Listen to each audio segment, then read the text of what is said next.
She walked out of that mansion with an old satchel everyone laughed at, not knowing she was carrying a secret worth $12 billion. And by the time the most powerful criminals in the country figured it out, it was already too late to stop her. If this story hits you, drop a like and comment the city you're watching from. I want to see how far this story has traveled. Now stay with me until the end, because nothing about Maren Vale's life is what it looks like. Part 1. The morning Maren Vale was thrown out of the Whitmore estate, it was raining. Not the dramatic kind of rain that shows up in movies when something important is about to happen. Not sheets of it, not thunder. Just the gray, steady, indifferent kind that soaks through a coat in 10 minutes and doesn't apologize for it. The kind that makes everything look like it was never worth much to begin with. She stood on the white gravel driveway with a battered rolling suitcase and a leather satchel slung across her chest, and she did not cry. She had already cried, in the bathroom, with the faucet running so no one could hear her, an hour before Marcus Whitmore called her into his private study and said what he said. By the time she walked out the front door, there was nothing left. Just her heartbeat, just the gravel crunching under her shoes, just the weight of the satchel pressing against her ribs like it was the only solid thing left in the world. The Whitmore estate sat on 4 acres of manicured Connecticut hillside, and from the top of the driveway you could see the Long Island Sound on clear days, silver and flat, like hammered metal. Today you couldn't see anything, just gray. Just the shape of the iron gate at the bottom of the drive slowly swinging open because Marcus had already called the security desk to tell them she was leaving. She didn't look back at the house.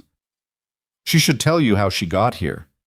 Not the ugly version Marcus performed in front of his mother and sister and 2 business associates he'd invited to witness it.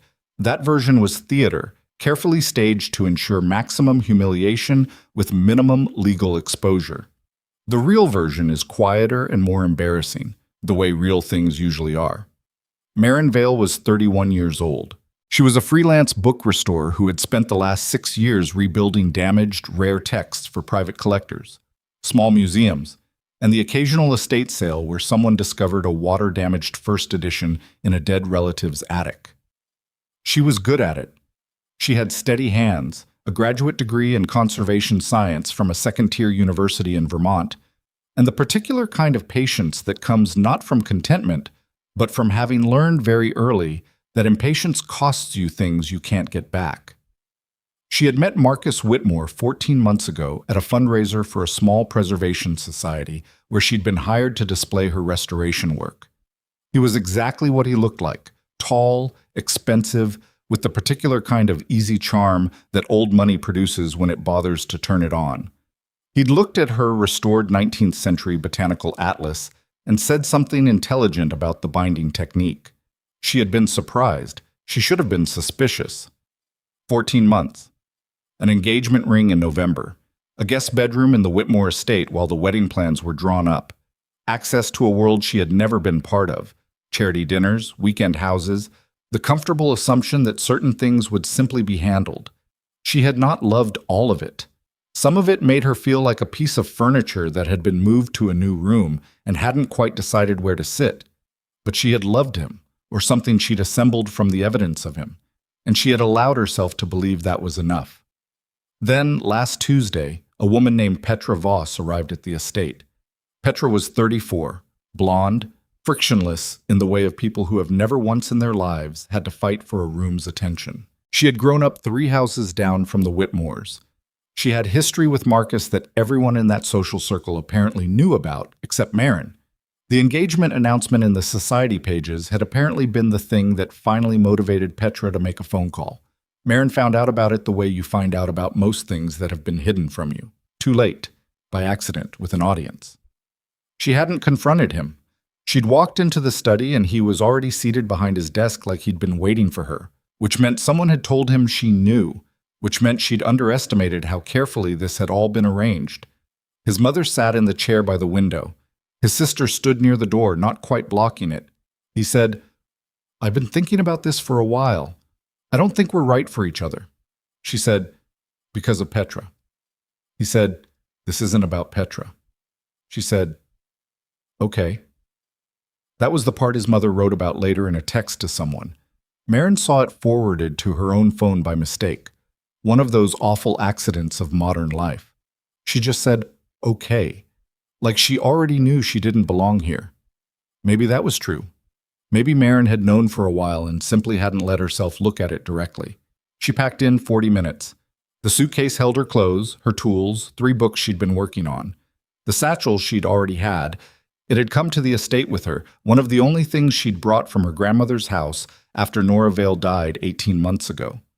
It was old, dark brown leather gone almost black with age, with a brass clasp that stuck unless you knew to press the left side first, and a faint smell of cedar and something chemical she'd never been able to identify. Nora had used it to carry documents. Marin had kept it because it was the last physical thing she had from the woman who raised her. And she hadn't been able to throw it away even though the leather was cracked in 3 places, and the strap had been repaired so many times it was more patched than original material. One of Marcus's associates, a man she'd met twice and never bothered to learn the name of, had picked it up off the bed while she was packing and turned it over in his hands. "This thing's older than the house," he said. "Put it down." He set it down, but not before something moved across his face that she hadn't registered then, standing in that room with her heart in pieces on the floor. She would register it later, much later, by which point it would already be too late to undo what it set in motion. The gate swung open. She walked through it. Behind her, the gravel stopped crunching and became wet pavement. She kept walking. She had $412 in her checking account. She had a phone with 30% battery. She had a rolling suitcase and a broken-down leather satchel, and somewhere ahead of her there was a train station, and somewhere beyond that was a life she was going to have to build from whatever was left of her. She didn't know yet that the satchel was the only thing that mattered. She took the train to New York and spent one night in the cheapest room she could find on her phone, a place near Penn Station that charged $80 for a room that smelled like mildew and cheap disinfectant and had a window that looked directly at a brick wall. She lay on the bed without taking her coat off and stared at the ceiling and took inventory of her life the way you take inventory of a wreck, methodically, without sentiment, because sentiment doesn't tell you what's salvageable. Client list, thin. She'd let it slide during the engagement, which had been a mistake. 3 clients she could call in the morning, 2 of whom probably wouldn't have anything for her yet. Money, $412, minus $80 for the room, minus the train ticket. She would need to either access her emergency savings, $2,000 in an account she hadn't touched in 3 years, or find work in the next 10 days. Housing, nothing. She'd given up her apartment in Burlington when she moved to the estate. That had been another mistake, a catalog of mistakes, all of them made by a woman who'd been trying to fit into a life that was never going to fit back. She picked up the satchel from the floor beside the bed and sat with it in her lap. Her hands knew the texture of it by memory. The rough patches where the leather had cracked, the brass clasp with its particular trick. She pressed the left side and the clasp opened and she looked inside at what she'd been carrying for 18 months. Nora's documents. Or what Marin had always assumed were documents. A thin stack of papers folded in thirds, some photographs, a small red-covered notebook with a broken spine. She'd never gone through them properly.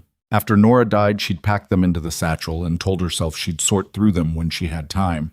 And then she hadn't, because grief doesn't follow timelines, and because looking at things that belong to the dead sometimes costs more than you have available. She pulled out the notebook. The cover was soft, the red almost brown with age. Inside, her grandmother's handwriting, precise, small, the penmanship of someone who had learned to write in an era when it was taught seriously. But the entries weren't in any language Marin could read. Not exactly a cipher, not exactly code. Something in between. Numbers interspersed with abbreviations, dates that seemed to run backwards, names she didn't recognize written in a consistent shorthand that suggested a system rather than randomness. She'd assumed it was accounting of some kind. Nora had kept meticulous records of her antique business, a small shop in coastal New Hampshire that had somehow kept her comfortable without ever appearing to do particularly brisk business. Marin had grown up in that shop, learning to identify period furniture and assess damage to textiles and tell good reproduction from authentic original. She had assumed the notebook was inventory. She put it back. She put the whole satchel on the floor and turned off the light and lay in the dark, listening to the city make its noise through the brick wall. She slept 3 hours, maybe 4. In the morning, she called her best viable client, a private collector in Boston named Harris Fenn, who dealt in maritime documents, and left a message. She called the second one, a small historical society in Rhode Island, and spoke to a woman who said she thought they might have something coming up in a month or 2. She did not call the third one, a museum conservator in Philadelphia who owed her money from a job 8 months ago and had been avoiding her calls. Then she pulled up a map and looked at the coastal towns north of the city, the ones far enough off the main routes to be cheap, close enough to still be reachable by train or bus when she needed to get somewhere. She needed space and quiet and minimal overhead. She needed to not be anywhere associated with Marcus Whitmore or the life she'd spent 14 months trying to inhabit. She found Corvin's Landing by accident, the way you find most things that turn out to matter. It appeared on the map as a small mark on the Connecticut shore, about 90 minutes from the city, the kind of place that shows up in New England travel writing as unspoiled because nothing interesting enough to spoil it had ever happened there. She found a short-term rental, a one-room cottage near the water, $300 a month, listed on a site she'd never heard of, the description so minimal it suggested the landlord had written it under duress. She booked it without visiting. She took a bus. Corvin's Landing was the kind of town that felt like it was waiting for something that never arrived. Main Street had a hardware store, a diner, a bait shop, a small post office, and a building that had been a bookstore and was now something between a bookstore and an antique shop and an archive, operated by a woman in her 70s named Greta, who seemed to run it less as a business than as a way of having somewhere to be. There was a harbor with about 40 slips, most of them occupied by working boats, lobster traps, gill nets, a couple of small commercial haulers. At the far end of the harbor, behind a chain-link fence and a faded sign that said Ashford Marine Restoration, a large weathered workshop sat half open to the water. The cottage was exactly what the description had implied. One room with a sleeping loft, a kitchen the size of a hallway, a bathroom with decent water pressure, and an unreliable hot water heater. The landlord was a woman named Celeste, who lived in the main house on the same property, was approximately 90 years old, and appeared to be entirely unconcerned with Marin's presence as long as the rent came on time. Marin spent the first 3 days unpacking and cleaning and setting up her work area on the kitchen table, which was the only surface large enough. She called Harris Fenn back when he returned her message and took a small job. A water-damaged ship's log from the 1870s, preliminary assessment and stabilization, 3 weeks' work at a rate that would cover her rent and groceries with a small margin. She ordered the supplies she needed. She began to breathe. She didn't think about Marcus. Or she thought about him the way you think about a bruise. Not constantly, but whenever something pressed against it. She thought about Petra Voss once, for about 40 minutes, then stopped because there was nothing productive in that direction. She didn't think much about the satchel. It sat on the shelf above the loft ladder where she'd put it the first night. She could see it from the kitchen table where she worked. Sometimes she looked at it the way you look at something you know you're going to have to deal with eventually, and then you look away. On the 9th day, she opened it again. She wasn't sure why. It was late afternoon, the light coming in flat and yellow off the water through the window.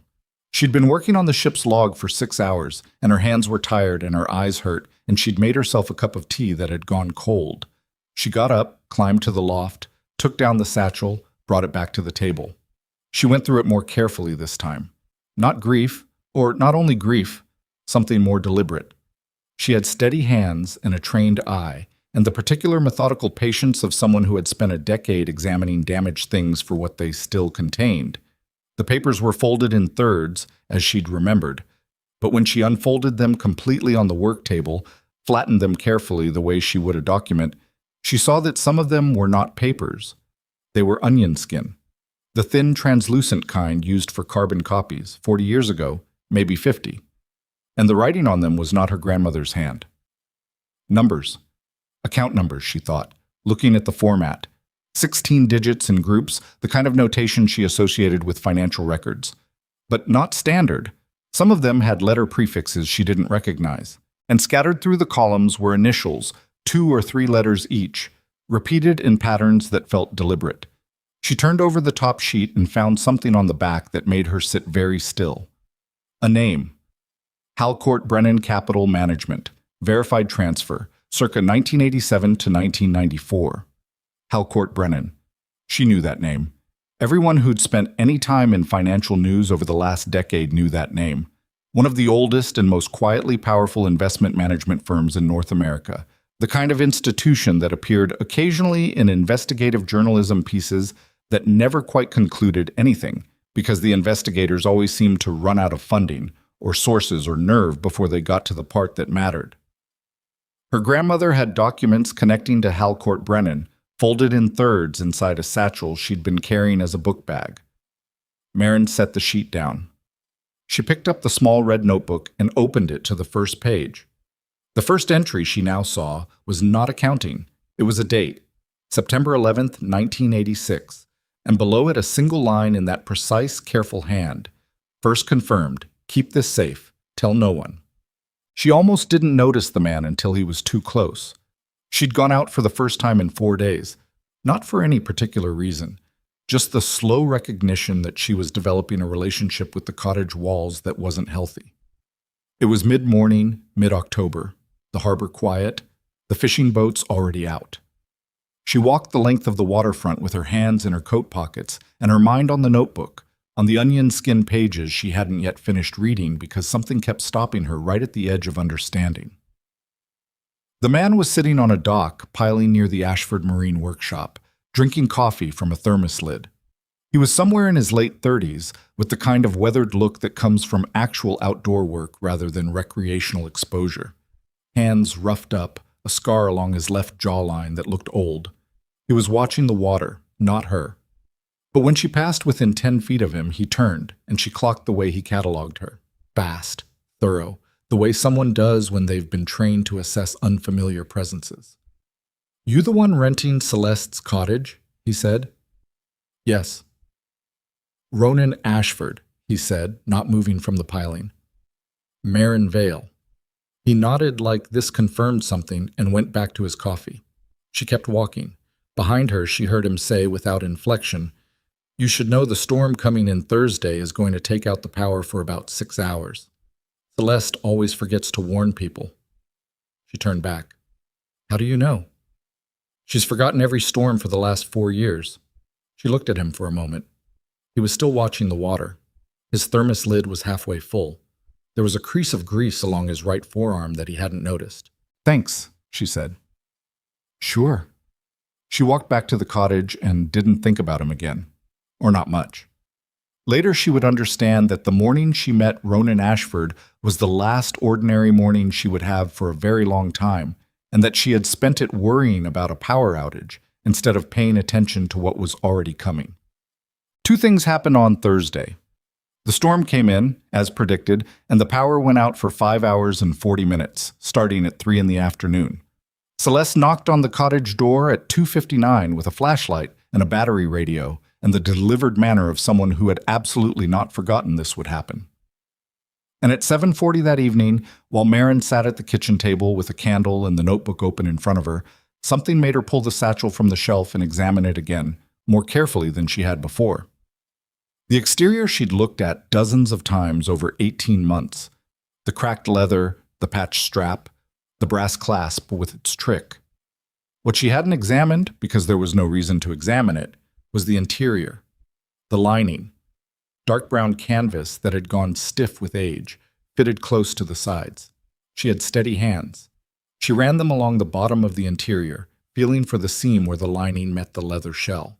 In the left corner, near the bottom, her fingers found a ridge. Not a seam, not a repair, a hinge.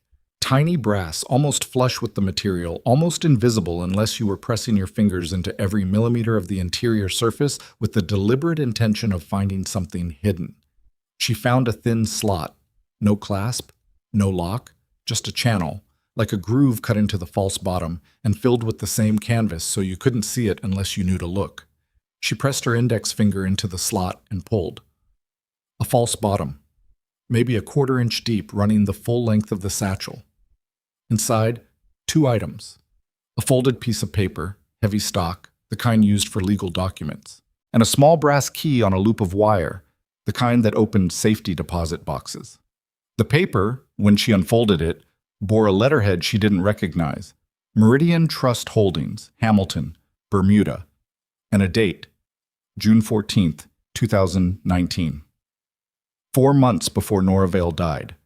The text was dense, legal, but the opening paragraph was clear enough. This instrument establishes the irrevocable inheritance and authorization rights of Maren Elise Vale, biological granddaughter of Nora Eleanor Vale, as sole designated authority over Meridian Trust account. Series 7A through 7F, pending identity verification pursuant to Protocol Annex C. The aggregate value of trust assets subject to this authorization is estimated at... The candle guttered, the number below the dash blurred. Maren brought her face close to the page. She read the number twice.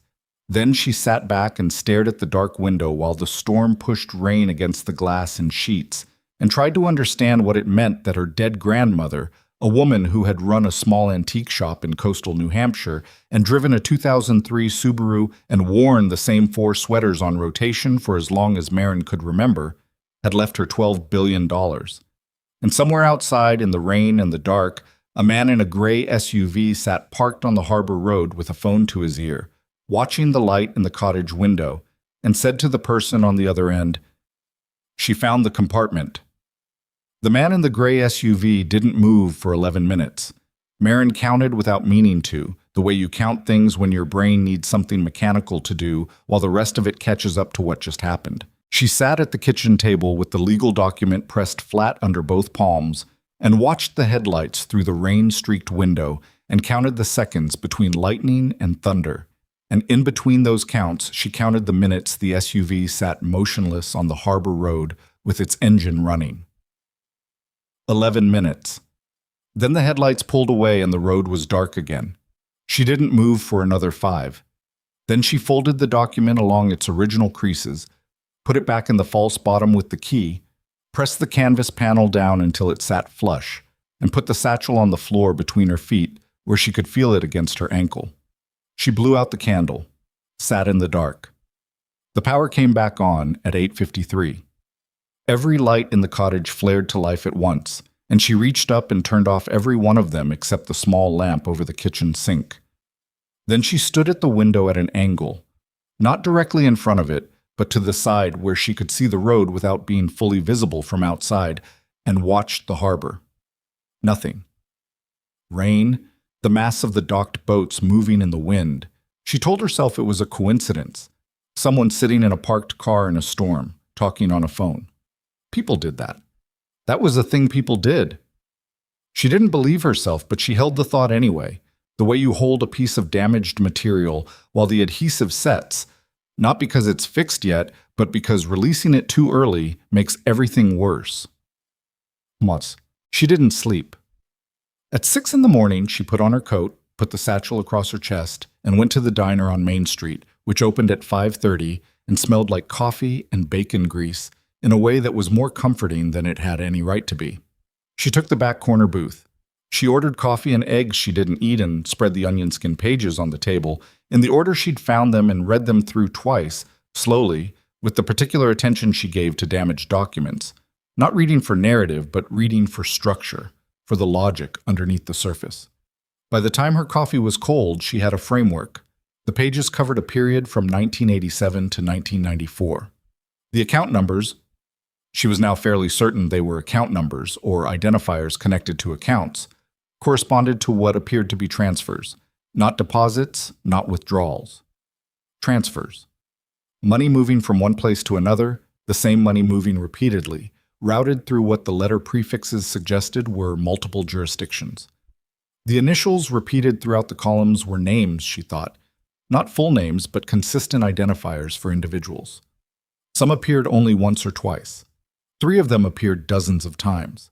HB was the most frequent, Halcourt Brennan.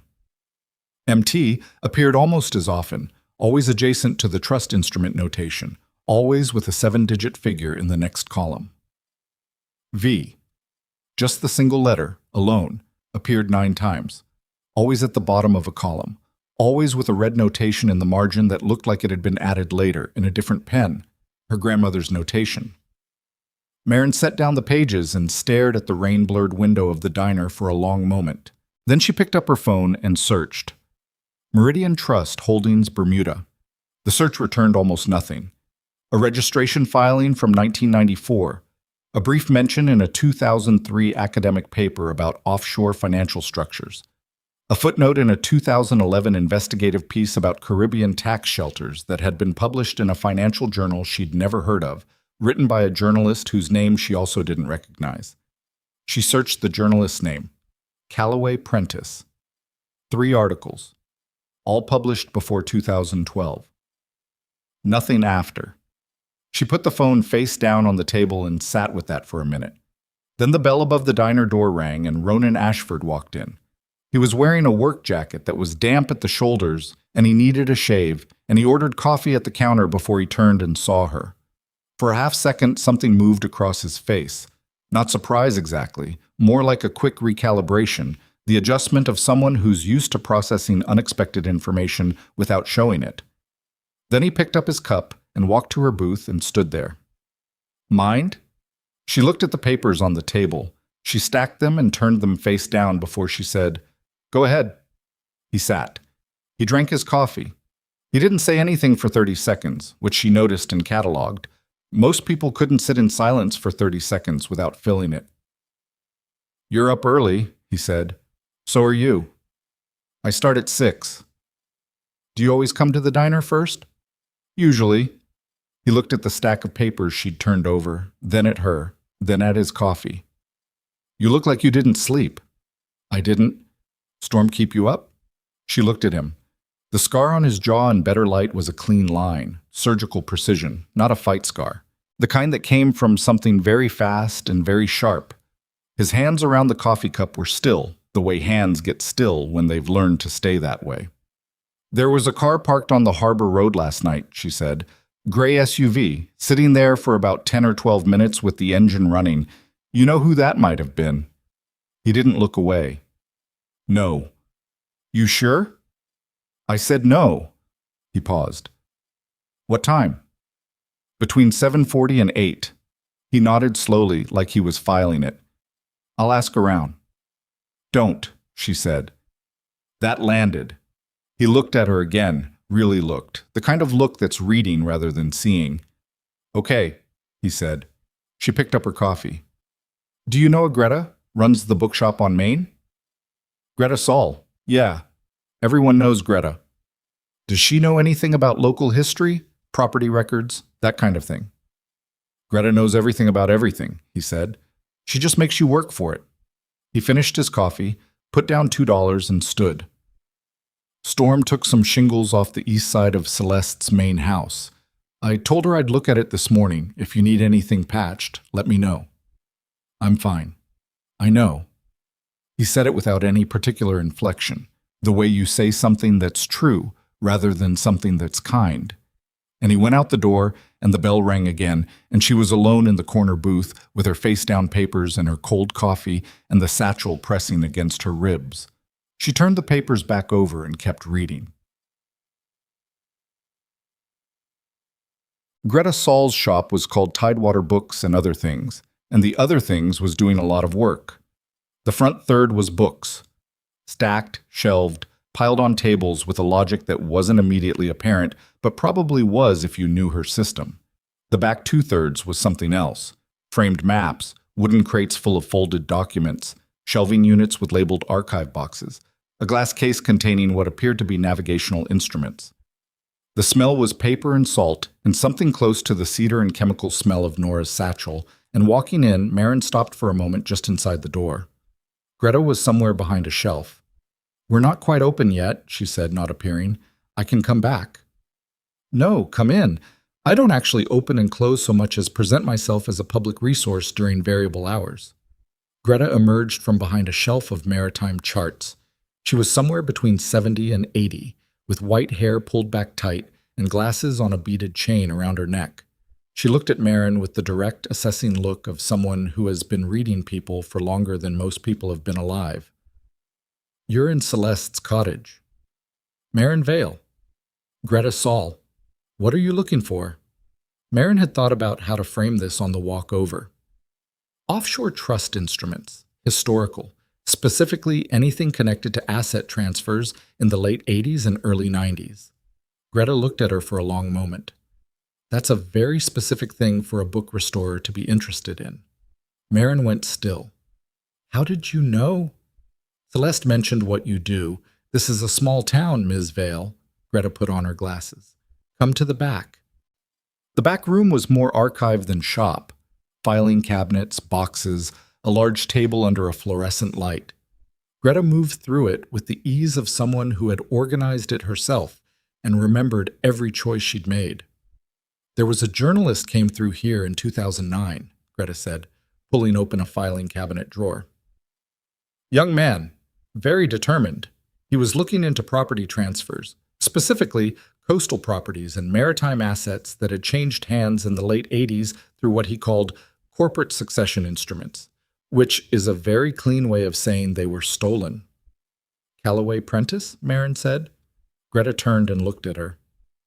Yes, Greta said. After a moment, he published one piece, partial, nothing further. He came back through here in 2011, and I haven't seen him since. She paused. I tried to find his articles a few years later. The 2011 piece was removed from the journal's archive. The journal itself stopped publishing in 2013. Marin set the satchel on the table. My grandmother was Nora Vale. She ran an antique shop in Mill Haven, New Hampshire. She died 18 months ago. Greta looked at the satchel. Something in her face shifted. Not alarm, but the look of someone who has been half expecting a word for a long time and has finally heard it. Nora, she said. Marin stared at her. You knew her. I knew of her. Greta pulled out a box and set it on the table. Sit down, Ms. Vale. What came out of that box over the next 90 minutes changed the shape of everything. Greta had been collecting material since 2009, since Callaway Prentice had passed through with his questions and his determination and then disappeared. She had been collecting it the slow, unglamorous way, from estate sales, from public records, from document donations, from the accumulated debris of 60 years of community archiving. She didn't have the ledger, she didn't have the account numbers. But she had something else. Names. Specifically, she had the names of 47 families in a 7-state coastal region who had lost property. Homes, fishing boats, maritime businesses, small waterfront parcels. Between 1986 and 1995, through a series of legal processes that looked, on their surface, like standard foreclosure or corporate acquisition, but that Greta had traced back painstakingly to a single financial entity. Meridian Trust Holdings. And behind Meridian Trust Holdings, consistently, almost invisibly, Halcourt Brennan Capital Management. 47 families, Marin said. That I could document. I believe the actual number is in the thousands. Greta took off her glasses. The pattern was sophisticated. Meridian would acquire a regional bank, usually a small community institution with marginal solvency. Within 18 months, loan terms on specific accounts would be quietly rewritten. Not illegally, or not obviously illegally. The modifications were buried in paperwork that was technically disclosed, but practically incomprehensible. Families missed payments they didn't know they'd have. Businesses defaulted on timelines that had been altered without their knowledge. Meridian foreclosed. The assets transferred to Halcourt Brennan holding structures. She paused. The families got nothing. The equity they'd built over decades evaporated. Marin's throat was dry. And the ledger. If your grandmother was building what I think she was building, Greta said carefully, then the ledger is the proof. Not just the pattern. The actual transfer records, the altered documents, the chain of authorization. Enough to establish not just civil liability, but criminal conspiracy across jurisdictions. She looked at Marin steadily. That's not a civil suit. That's a criminal prosecution that would reach into some of the most protected financial institutions in the country. And the trust instrument, Marin said, the one naming me. If Meridian Trust was established as a parallel structure, a legal container for the stolen assets, designed to be activated upon specific authorization, then whoever controls that authorization controls the evidence and the asset simultaneously. Greta's voice was very even. Do you understand what I'm telling you? I'm the switch, Marin said. I'm the thing that turns it on, or the thing they need to turn off. The silence in the back room was complete. Then Marin's phone buzzed on the table. She looked at it. Unknown number. She let it ring out. 30 seconds later, it buzzed again. Text from the same unknown number. Put the bag down and walk away from it. This is the only warning you'll receive. She showed it to Greta. Greta read it, set the phone down, went to the door of the back room and locked it. We need to call someone, Marin said. Who? Greta said. Not rhetorical, genuinely asking. The system these people operate within isn't separate from the institutions you'd call.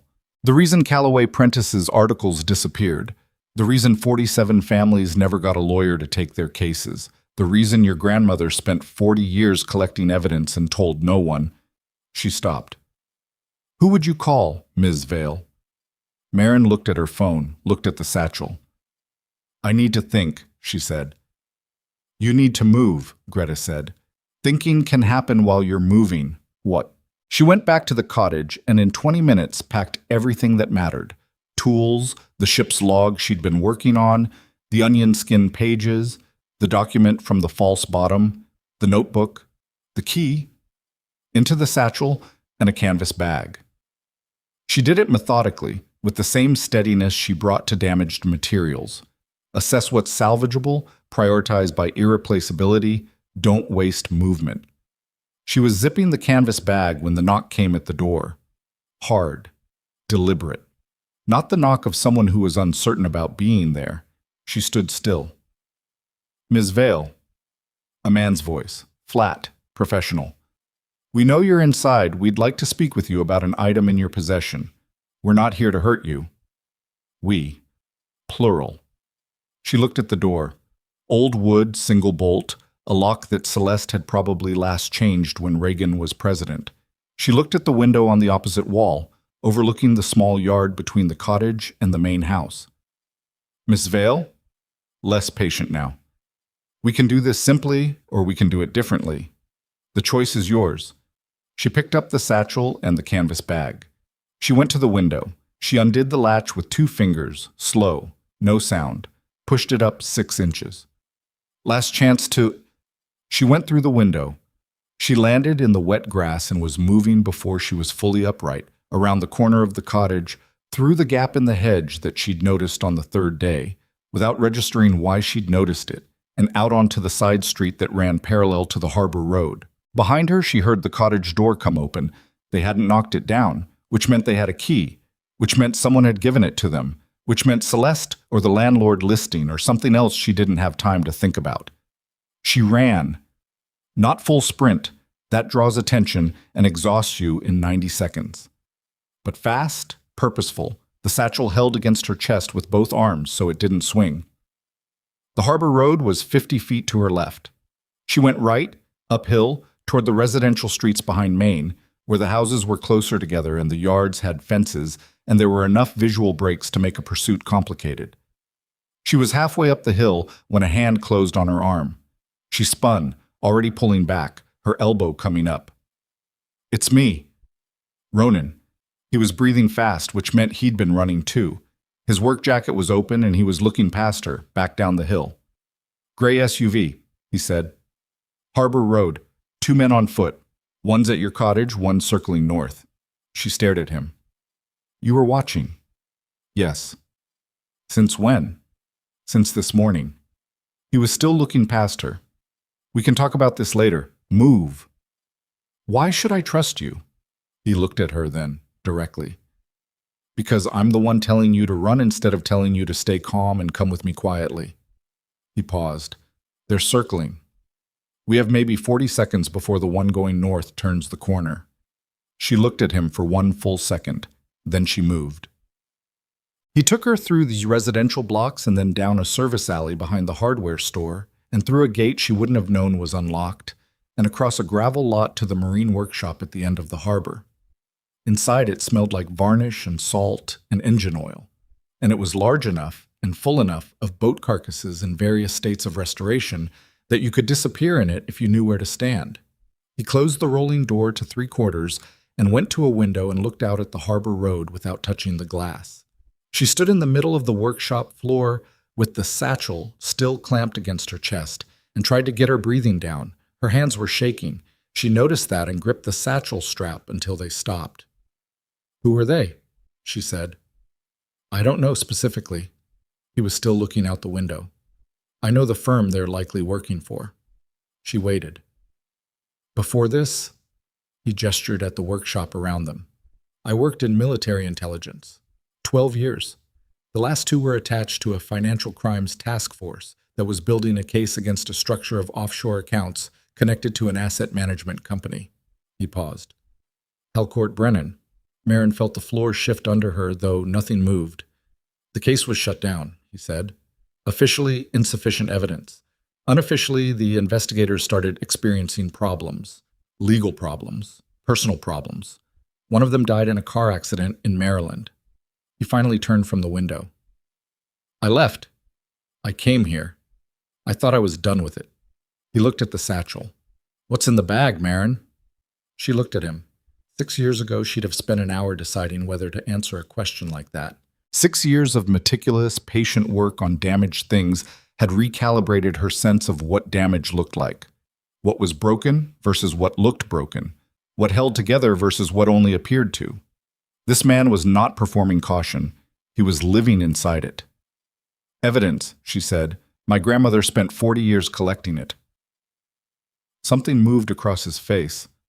Not surprise. Closer to the terrible recognition of something you've been half afraid was true. "Nora Vale," he said quietly. Marin went cold. "You knew her name." "It was in the file.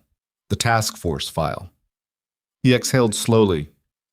"There was a protected source, someone who'd been feeding the investigators corroborating data for years, account numbers, transfer records, origination documentation. The source was never identified in the file. But there was a notation in the analyst's notes. The antiquarian. That's what they called her." He looked at Marin steadily. "I never knew it was your grandmother. I didn't know she had family. She didn't talk about me." Marin heard how that landed and felt something in her chest she didn't have room for right now. "To anyone." "She was protecting you," Ronan said. "She was protecting the evidence," Marin said. "It came out harder than she meant it to." He let that stand. Outside, somewhere on the harbor road, a car moved slowly past. They both went still. The car kept moving. "There's a federal judge," Ronan said after a moment. "Name of Eleanor Voss. She was on the original oversight committee for the Halcourt Brennan investigation before it was shut down. She's the only person left in the system I'd trust." He hesitated. "But getting to her means surfacing, and once you surface with what you're carrying, they'll know where I am," Marin said. "They already know where you are." She took a breath. "Then what's the difference?" He was quiet for a moment. "The difference is whether we're running or whether we're moving toward something." She looked around the workshop, the half-restored hulls, the tools on pegboards, the smell of work that had its own kind of patience in it. Then she looked at the man who had left a career and come to the edge of the country and was standing in a workshop talking to a woman he'd met 4 days ago about a case that had cost him 12 years of his life. She wasn't sure about him. She wasn't sure about anything. But uncertainty had always been where she worked best. "There's a key in the bag," she said. "Safety deposit box. My grandmother's notation in the ledger suggests there are more documents, physical documents, not copies, stored somewhere." She watched his face. "The notebook has location codes. I haven't decoded them yet." "Then that's where we start," he said. "That's where I start," she said. "You haven't told me yet why you were watching my cottage this morning." He looked at her directly. "Because 2 days after you arrived in this town, I got a call from someone who used to be on the task force. He told me someone was coming to Corvin's Landing looking for something that had been hidden here for years." He paused. "He didn't tell me it was you. He didn't tell me who you were. He just said, 'Watch the cottage.'" The rolling door rattled. Wind off the harbor, probably. Probably. Marin didn't move, didn't breathe, watching his face for the thing that would tell her whether she'd just walked into a trap more sophisticated than the one at the cottage door. He didn't move either. Just watched her with the kind of stillness that comes from accepting that you can't control what the other person decides. Only wait for it. "Who called you?" she said. He reached into his jacket and came out with a phone. He found the number and turned it to face her. The name on the screen was C. Prentice. Marin stared at it. The journalist. The one whose articles had been deleted. The one who hadn't been seen since 2011. "He's alive?" she said. "He was," Ronan said. "That call came in 6 days ago." He put the phone back in his jacket. "I tried to return it yesterday. The number's dead." The harbor wind pushed against the rolling door again. This time it didn't stop. It built, steady pressure, and then the door began to move, not from wind, and Ronan was already turning, already putting himself between the door and Marin, his right hand going to his hip where there was nothing, because this was a boat workshop in a small coastal town, and he had stopped carrying a weapon 4 years ago. The door rolled back 18 inches. A man stood in the gap, not the professional flat voice from the cottage, someone different, older, with a careful, unhurried look that was more frightening than aggression. He was wearing a good coat, and he had his hands in his pockets, and he looked like someone who had walked through many doors he wasn't supposed to walk through and had never once been stopped. He looked past Ronan. He looked at Marin. He looked at the Satchel. "Ms. Vale," he said, "my name is Caldwell. I work for people whose patience with this situation has reached its end." He paused. "You're going to give me the bag, or I'm going to make a phone call that ends every professional relationship, every financial account, and every legal protection attached to your name before midnight tonight." He let that sit. "And then we'll start on Mr. Ashford." Marin looked at Ronan. Ronan was looking at Caldwell with the particular expression of a man doing very fast arithmetic on very bad numbers. She looked at the satchel in her arms. $12 billion, thousands of families. 40 years of her grandmother's life folded into onion skin pages, and a false leather bottom, and a small brass key. The woman everyone had written off, carrying the thing no one believed was worth anything. She looked at Caldwell. "Make your call," she said. And before he could move, before Ronan could react, before anyone in that room could do anything to change what came next, her phone screen lit up in her jacket pocket with a notification she'd set 3 hours ago in Greta's back room. A dead man's contingency. A journalist's final act. A file upload that Calloway Prentice had queued 6 days ago and that required only one thing to release, a signal from Marin's device confirming she was still alive. The files went to 17 federal email addresses simultaneously. Caldwell's phone rang in his pocket. He looked at it. He looked at her. Something moved across his carefully controlled face. The first crack, the first fracture in the expensive composure. And in that crack, Marin saw not anger, but something closer to fear, which told her more about the scale of what she was holding than anything Greta or Ronan or a legal document could have said. He answered the call. His jaw worked. He didn't speak. Then he looked up at her with something in his eyes that was beyond threat.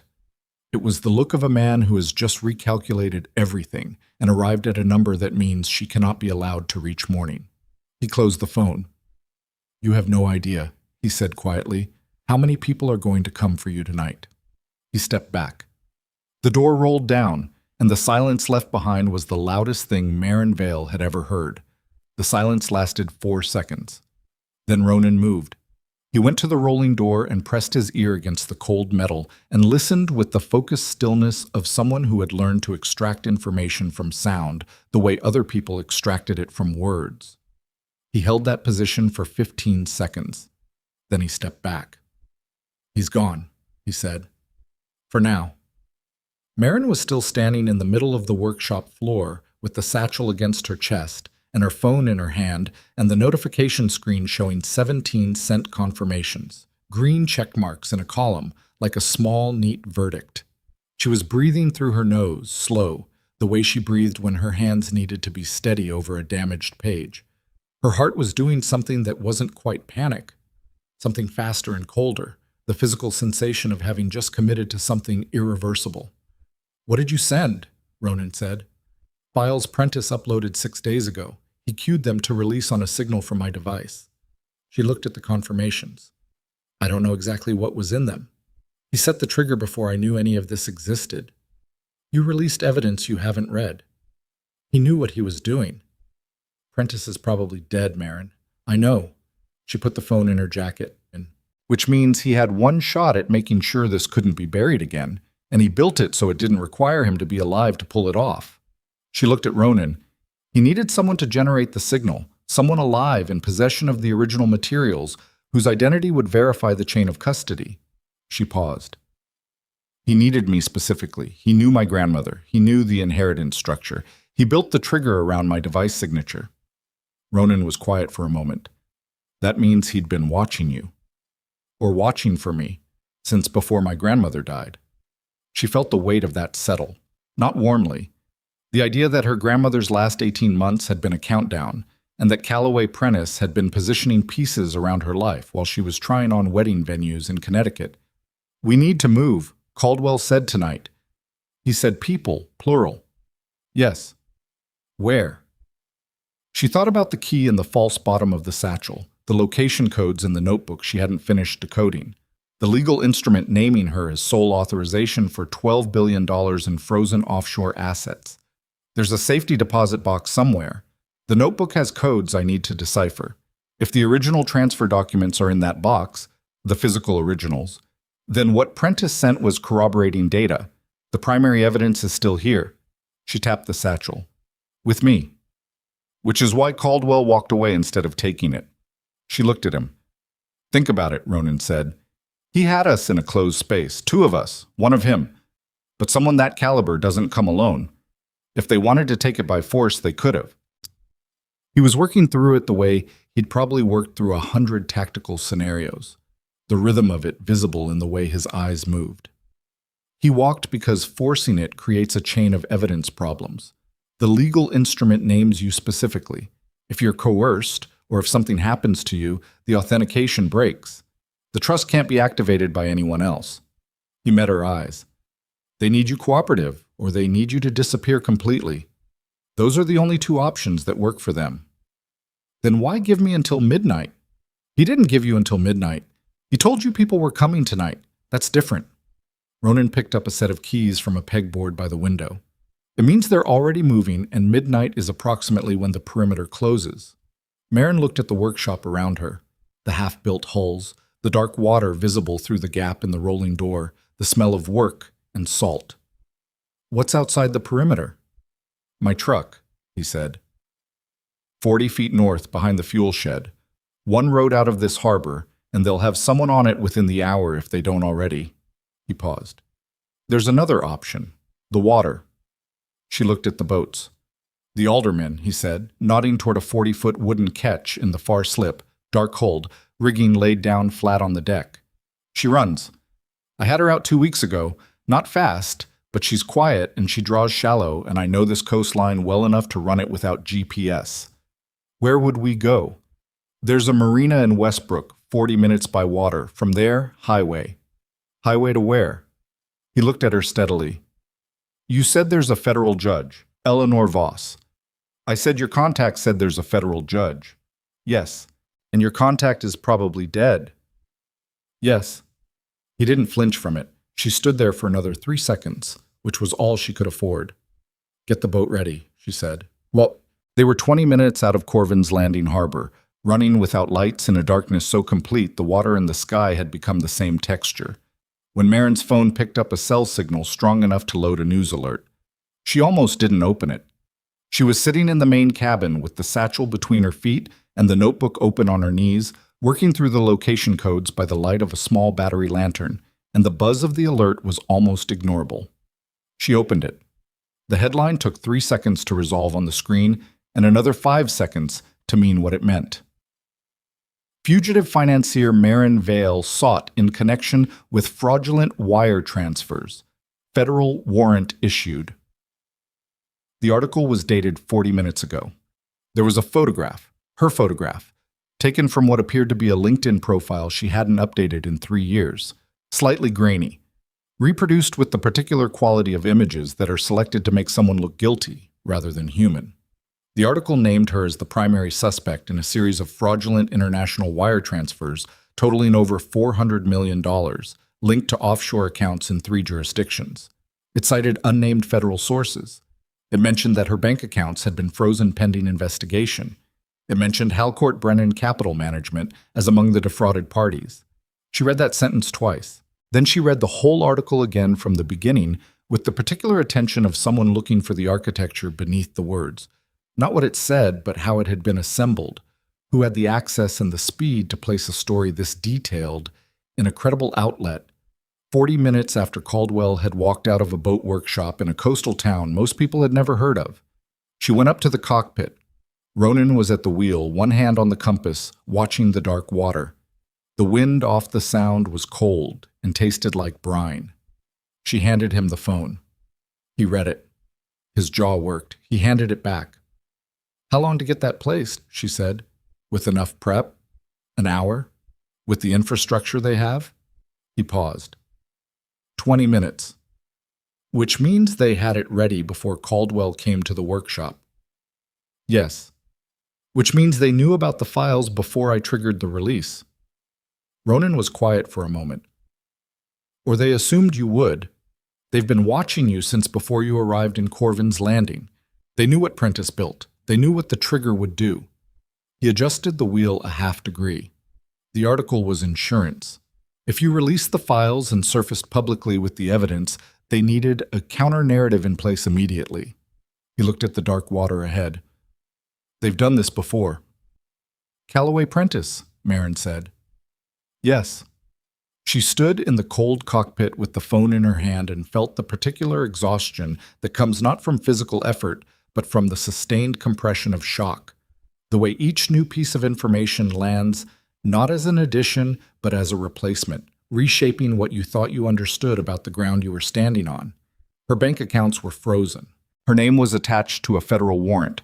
Somewhere right now, in newsrooms, in law offices, and government buildings, her life was being rewritten by people who had never met her and would never need to. She thought about Marcus Whitmore's study, his mother in the chair by the window. She just said, "Okay," like she already knew she didn't belong here. She put the phone in her pocket. "Keep going," she said. But the marina in Westbrook was half empty at that hour, the docks quiet, a few lights in the harbor master's building.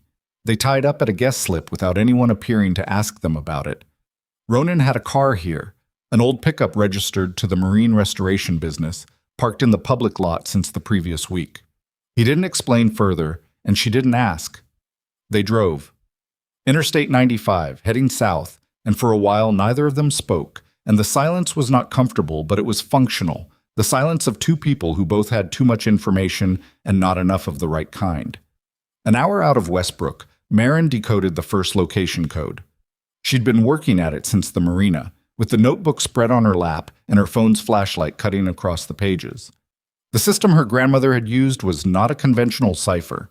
It was closer to a reference system, the kind of internal notation you develop when you've been keeping a private archive for decades, and you're more concerned with your own access than with secrecy for its own sake. The codes used antique dealer shorthand, mixed with what appeared to be a personal notation system Nora had developed from her shop inventory system. The first location resolved to Beacon Maritime Archive, New Haven, Connecticut. Box designation, NV7, New Haven, 40 minutes south. "New Haven," she told Ronan. He nodded once and didn't change speed. She decoded the second code while he drove. It resolved to the same location. A cross-reference, she thought, the way her grandmother cross-referenced inventory entries for items with multiple provenances. The same box. NV7. She was working on the third code when her phone buzzed. Not an alert this time. A call. Unknown number, but not the same unknown number as the text from the cottage. Different prefix. She answered it on the second ring. "Ms. Vale," a woman's voice. Older, measured, with the particular diction of someone who had spent decades in rooms where precision of language was a professional necessity. "My name is Eleanor Voss. I'm a federal judge. You don't know me, but I believe you knew of me through a mutual contact." A pause. "I'm sorry about Callaway. He was a careful man, and it wasn't enough." Marin's hand tightened on the phone. Ronan glanced at her from the driver's seat. She held up one finger. Wait. How did you get this number? Marin said. Calloway gave it to me 6 days ago, along with instructions to call it if his number went dark. A beat. His number went dark 4 hours ago. Where are you? New Haven, Judge Voss said. I've been here for 3 days, waiting. The word moved through Marin like cold water. Waiting for what? For you to make it this far? Another pause. I need to tell you something before we meet, Ms. Vale. Something that will be difficult to hear, but you need to hear it before you arrive because it will change how you understand everything that's happened to you in the last 2 weeks.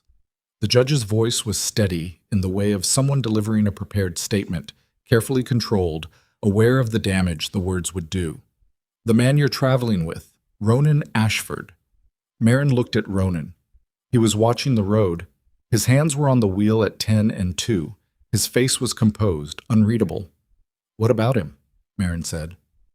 12 years ago, before he resigned from military intelligence, Ronan Ashford was assigned to the Halcourt-Brennan Task Force not to investigate the firm, Judge Voss said. He was assigned to identify and report on the protected sources feeding the investigation. A pause that lasted exactly long enough for the sentence to land. The task force was shut down 2 months after he joined it. The protected sources, all 3 of them, were subsequently compromised. 2 of them died. The 3rd went underground. Another pause. The 3rd was your grandmother, Ms. Vale. Nora went dark 18 months before she died. She never submitted another document to the investigation after Ronan Ashford was assigned to find her. The highway lights slid past the windshield in regular intervals. Ronan adjusted the mirror. His breathing was even, unhurried. Marin held the phone against her ear and did not move. The call telling him to watch Celeste's cottage, Judge Voss continued. It didn't come from Calloway Prentice. Calloway never had Ashford's number. That call came from Caldwell's organization. They put Ashford in position before you arrived because they knew the Satchel was in Corvin's Landing, and they needed someone you'd trust enough to follow. Marin stared at the windshield, at the road unfolding in the headlights, at Ronan's hands on the wheel. Ms. Vale, Judge Voss said quietly, do not tell him where you're going. The line went dead. 7 seconds of silence in the cab of the truck. Marin put the phone in her jacket with the deliberate, measured care of someone diffusing something. She opened the notebook on her lap and looked down at it. Her hands were not shaking. She made them not shake through the focused expenditure of will that had gotten her through the study in the Whitmore estate and the conversation with Greta and the workshop with Caldwell, because shaking hands cost you things. Who was that? Ronan said. Wrong number, she said. She felt rather than saw him process that, the slight change in the quality of his attention, the shift in the air between them. He didn't say anything. He kept driving. She looked at the notebook, looked at the 3rd location code she hadn't finished decoding. She worked it slowly, not rushing, keeping her eyes on the page and her breathing even. The 3rd code resolved not to New Haven. It resolved to a cross-reference back to the notebook's first page. The entry dated September 11th, 1986. First confirmed. Keep this safe. Tell no one. But there was a notation below the date she hadn't read before because she'd been reading in poor light and had not been looking for a second line. She brought the phone's flashlight close to the page. The second line read, if they send someone you want to trust, they always send someone you want to trust. The evidence goes to Voss directly. No intermediaries. No one else. Her grandmother had written that instruction 40 years ago, and Marin was reading it in a truck on Interstate 95 next to a man whose name had appeared in a federal judge's voice like a verdict. She closed the notebook. There's a rest stop in about 8 miles, she said. I need to stop. We're making good time. I know. I still need to stop. A pause. Okay? 8 miles. She spent them looking at the notebook in her lap and recalculating every exchange since the diner that morning. The careful silences, the tactical information offered at precisely the right moments, the boat that was ready, the truck that was waiting, the route that had felt like rescue. She thought about the workshop, Caldwell's face when the files sent. The crack in the composure, the fear underneath, but not fear of the evidence. She understood it now differently. Fear of the wrong kind of exposure, too early, before the position was right. She thought about the phone number on Ronan's screen, C. Prentice, shown to her at exactly the moment she needed a reason to trust him. She thought about Nora, a woman who had spent 40 years building a case in silence, who had gone dark at the moment someone was assigned to find her, who had not sent another document to the investigators, and had instead put everything into a leather satchel and given it to the one person no one would think to look for.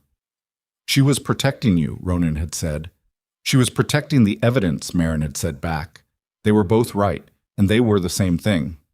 The rest stop appeared ahead, a pull-off with a low building and a parking lot half full of long-haul trucks.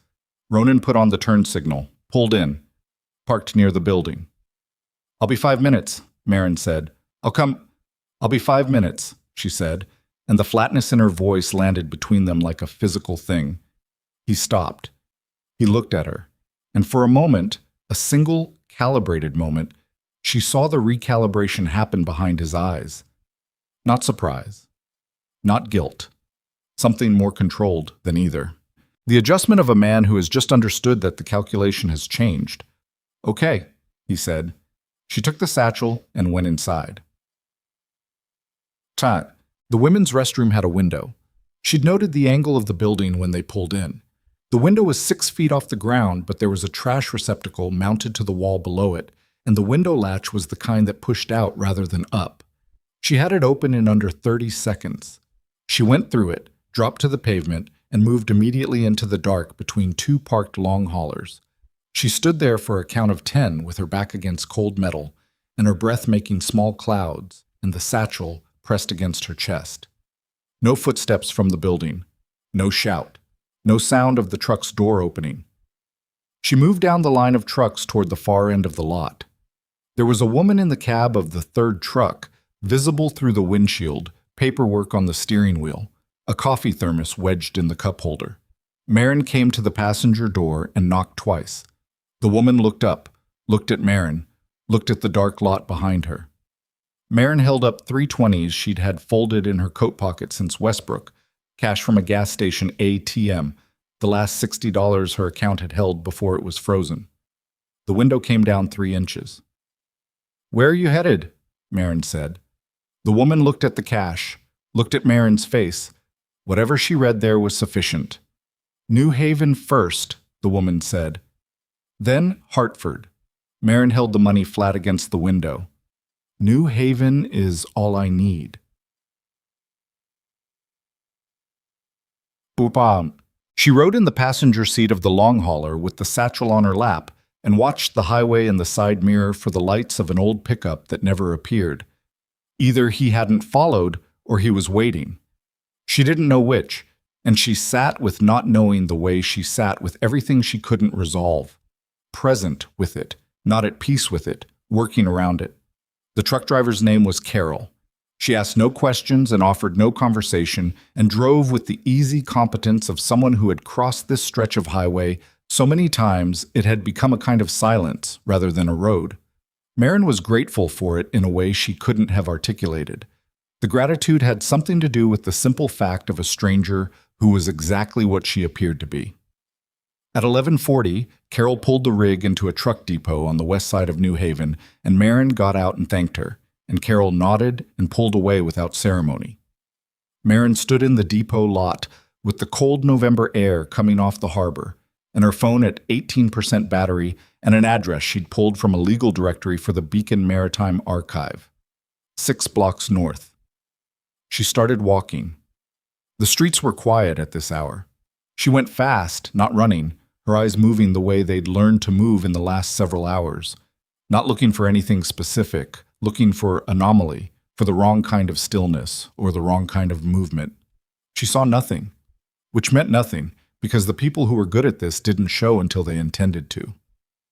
The Beacon Maritime Archive was a converted warehouse, brick, 3 stories, a sign above the entrance that looked like it hadn't been updated since the 1980s. The lobby light was on.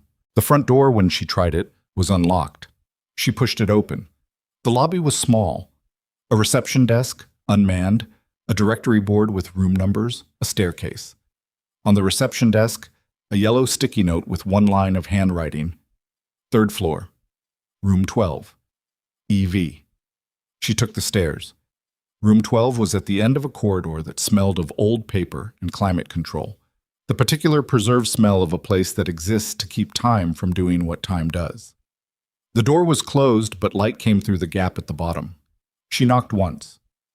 "Come in," said the voice from the phone. Eleanor Voss was 72 years old and looked like what she was, a woman who had spent 50 years in the architecture of the law and had not emerged from it soft. She was small, white-haired, in a gray coat that suggested she'd been sleeping in it. She sat at a long table covered in folders, and she looked at Marin when she came through the door with the kind of look that assessed and concluded in the same motion. "You came alone," she said. "Yes." Something in the judge's face settled. Relief, or the closest thing to it that her particular face could produce. "Sit down." Marin didn't sit. "Tell me what you know about Ronan Ashford." "I told you on the phone." "Tell me again. All of it." Voss looked at her for a moment. Then she opened a folder and turned it to face Marin across the table. A personnel file. Military intelligence. Redacted in places but substantial. A photograph of a younger Ronan in uniform. A date of assignment to the task force. A date of resignation. And a payment record. 3 transfers, each to a numbered account spanning the 2 months of his task force assignment. Marin looked at the numbers. She knew what she was seeing. She'd spent the last several hours with financial transfer records, and the notation format was similar enough to her grandmother's documents that the recognition was instant and physical. A drop in the stomach, a tightening behind the eyes. "He was paid," she said. "Twice his annual salary," Voss said. "Over 60 days. Marin set the satchel on the table. She pressed the left side of the brass clasp and it opened. She pulled out the onion skin pages, the notebook, the legal instrument. She put them on the table in front of Voss. "My grandmother spent 40 years building this," she said. "Callaway Prentice spent 3 years trying to publish it. 2 people are dead, 1 is missing, and every account I have is frozen with my name attached to a federal fraud warrant." She looked at Voss steadily. "What can you actually do with this?" Voss was already reading. She read the way Marin read damaged documents, not fast, not slow, with the whole attention of someone who understood that the surface was not the point. Her eyes moved across the onion skin pages and the notebook and the legal instrument with the methodical progression of someone who had been waiting for exactly this material for years and needed to verify that it was what she'd been told it would be. After 4 minutes, she looked up. "The warrant on you is fabricated," Voss said. "I can have it suspended within 12 hours through the oversight committee I chair, but the suspension will signal to Halcourt Brennan's legal structure that we're moving, and they will move simultaneously." She paused. "The trust instrument requires your identity verification to activate. Once activated, the assets are frozen under international court jurisdiction and cannot be touched, transferred, or destroyed regardless of what happens afterward." She met Marin's eyes. "The verification process requires a biometric component and a written authorization. It takes approximately 40 minutes. "Then we start now," Marin said. "There's something you need to know first." Voss set down the legal instrument. The trust was designed with a specific vulnerability, a deliberate one, built into it by the attorneys who drafted it at your grandmother's instruction. She paused. "If the authorization is interrupted before completion, if you are removed from the room, incapacitated, or if the process is terminated by any external agency before the 40 minutes are complete, the trust defaults to a dissolution protocol. The assets don't go to Halcourt Brennan. They don't go to any claimant. They are permanently liquidated, and the evidence trail is sealed under international financial confidentiality law." She let that sit. "Your grandmother built in a dead man's switch. If they take you before you finish, everything disappears. The stolen money, the evidence, the restitution, all of it. Forever." Marin stood with her hands flat on the table and looked at the woman across it, and felt the full weight of what had been placed on her. Not by Caldwell, not by Halcourt Brennan, not by Ronan Ashford or Callaway Prentice, but by a small woman in coastal New Hampshire who had worn the same 4 sweaters on rotation and driven a 2003 Subaru and spent 40 years preparing a trap that required her granddaughter to be exactly the kind of person who could walk into it without breaking.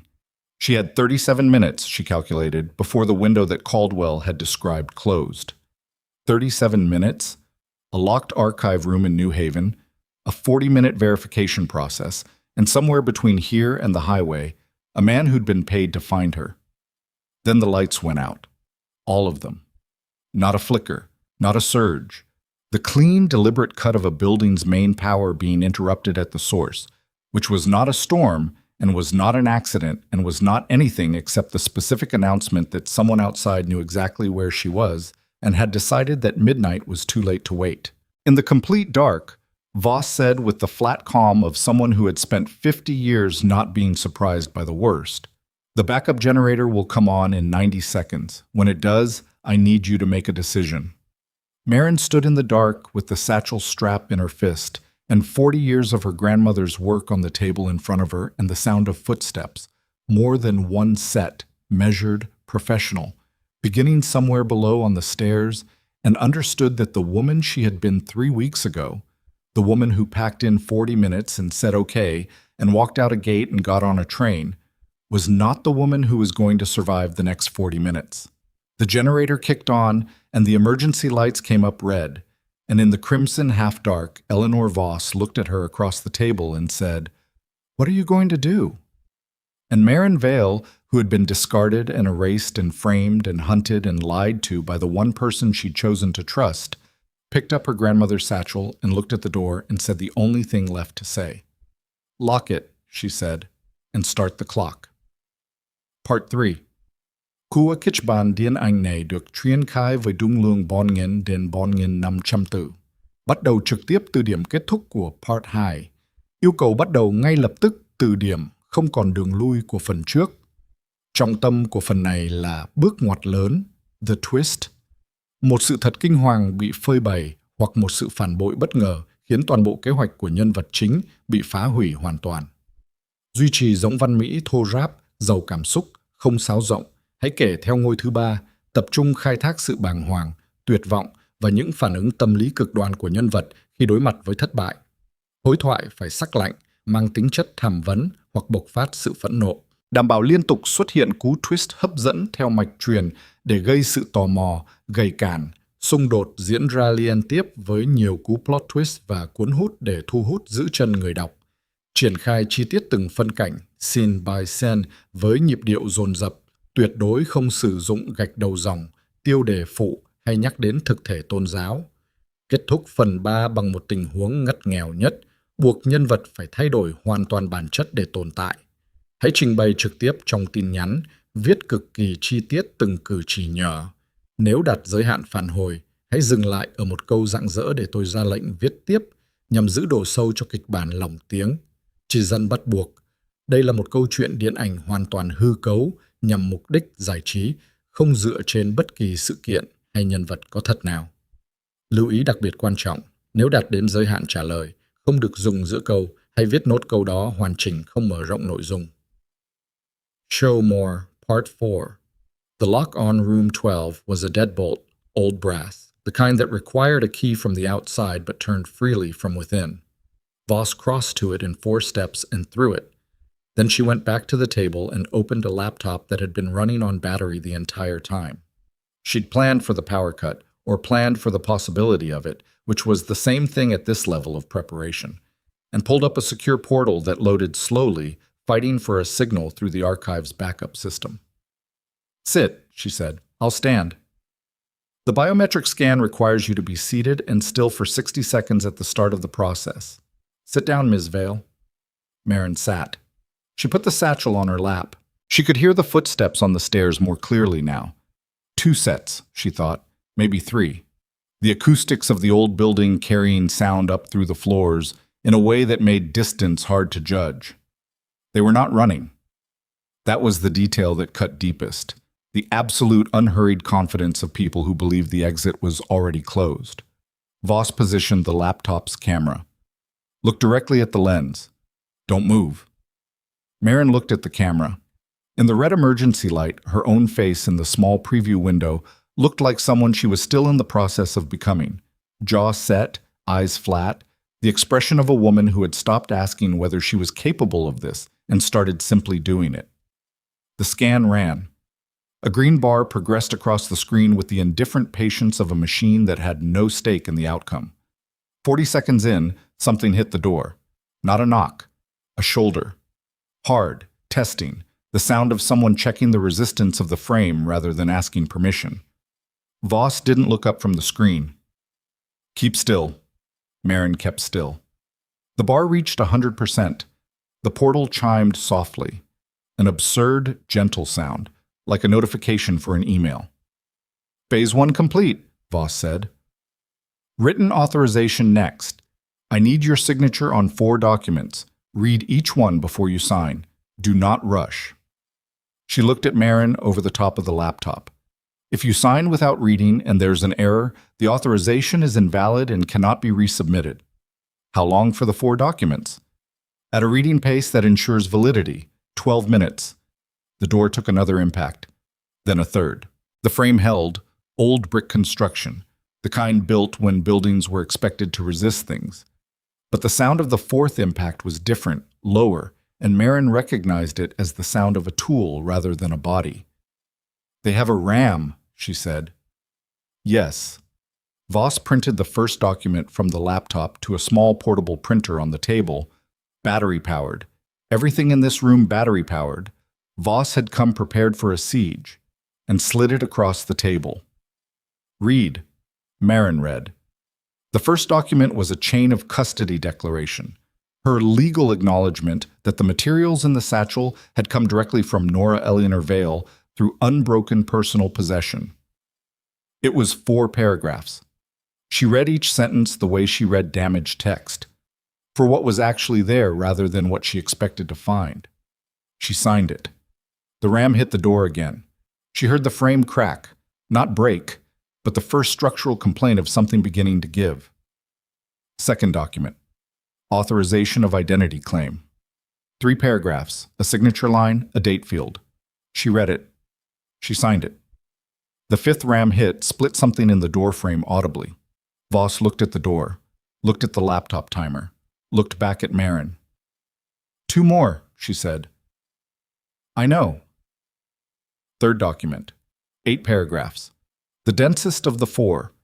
The legal activation language for the trust instrument. The formal claim against Meridian Trust Holdings on behalf of the designated beneficiary class. Marin read each sentence. Her eyes moved across the legal language with the same patience she brought to water-damaged text. Not reading for narrative, reading for structure, for anything that deviated from what it should be. Paragraph 6 stopped her. She read it again. Then she looked up at Voss. This paragraph, she said. She kept her voice level. It designates a secondary authorization holder in the event the primary authorization is incomplete. It names a co-trustee.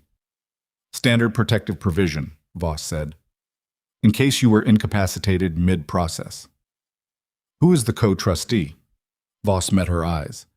That provision was in the original instrument as drafted by your grandmother's attorneys. I didn't write it. Who is it? A pause that lasted exactly 1 second too long.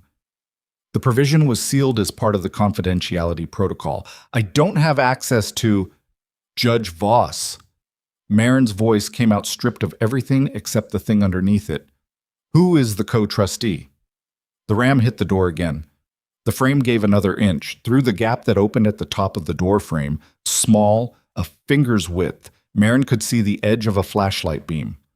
Voss looked at the door, then at Marin, then at something in between, the look of a woman performing a very fast and very painful calculation.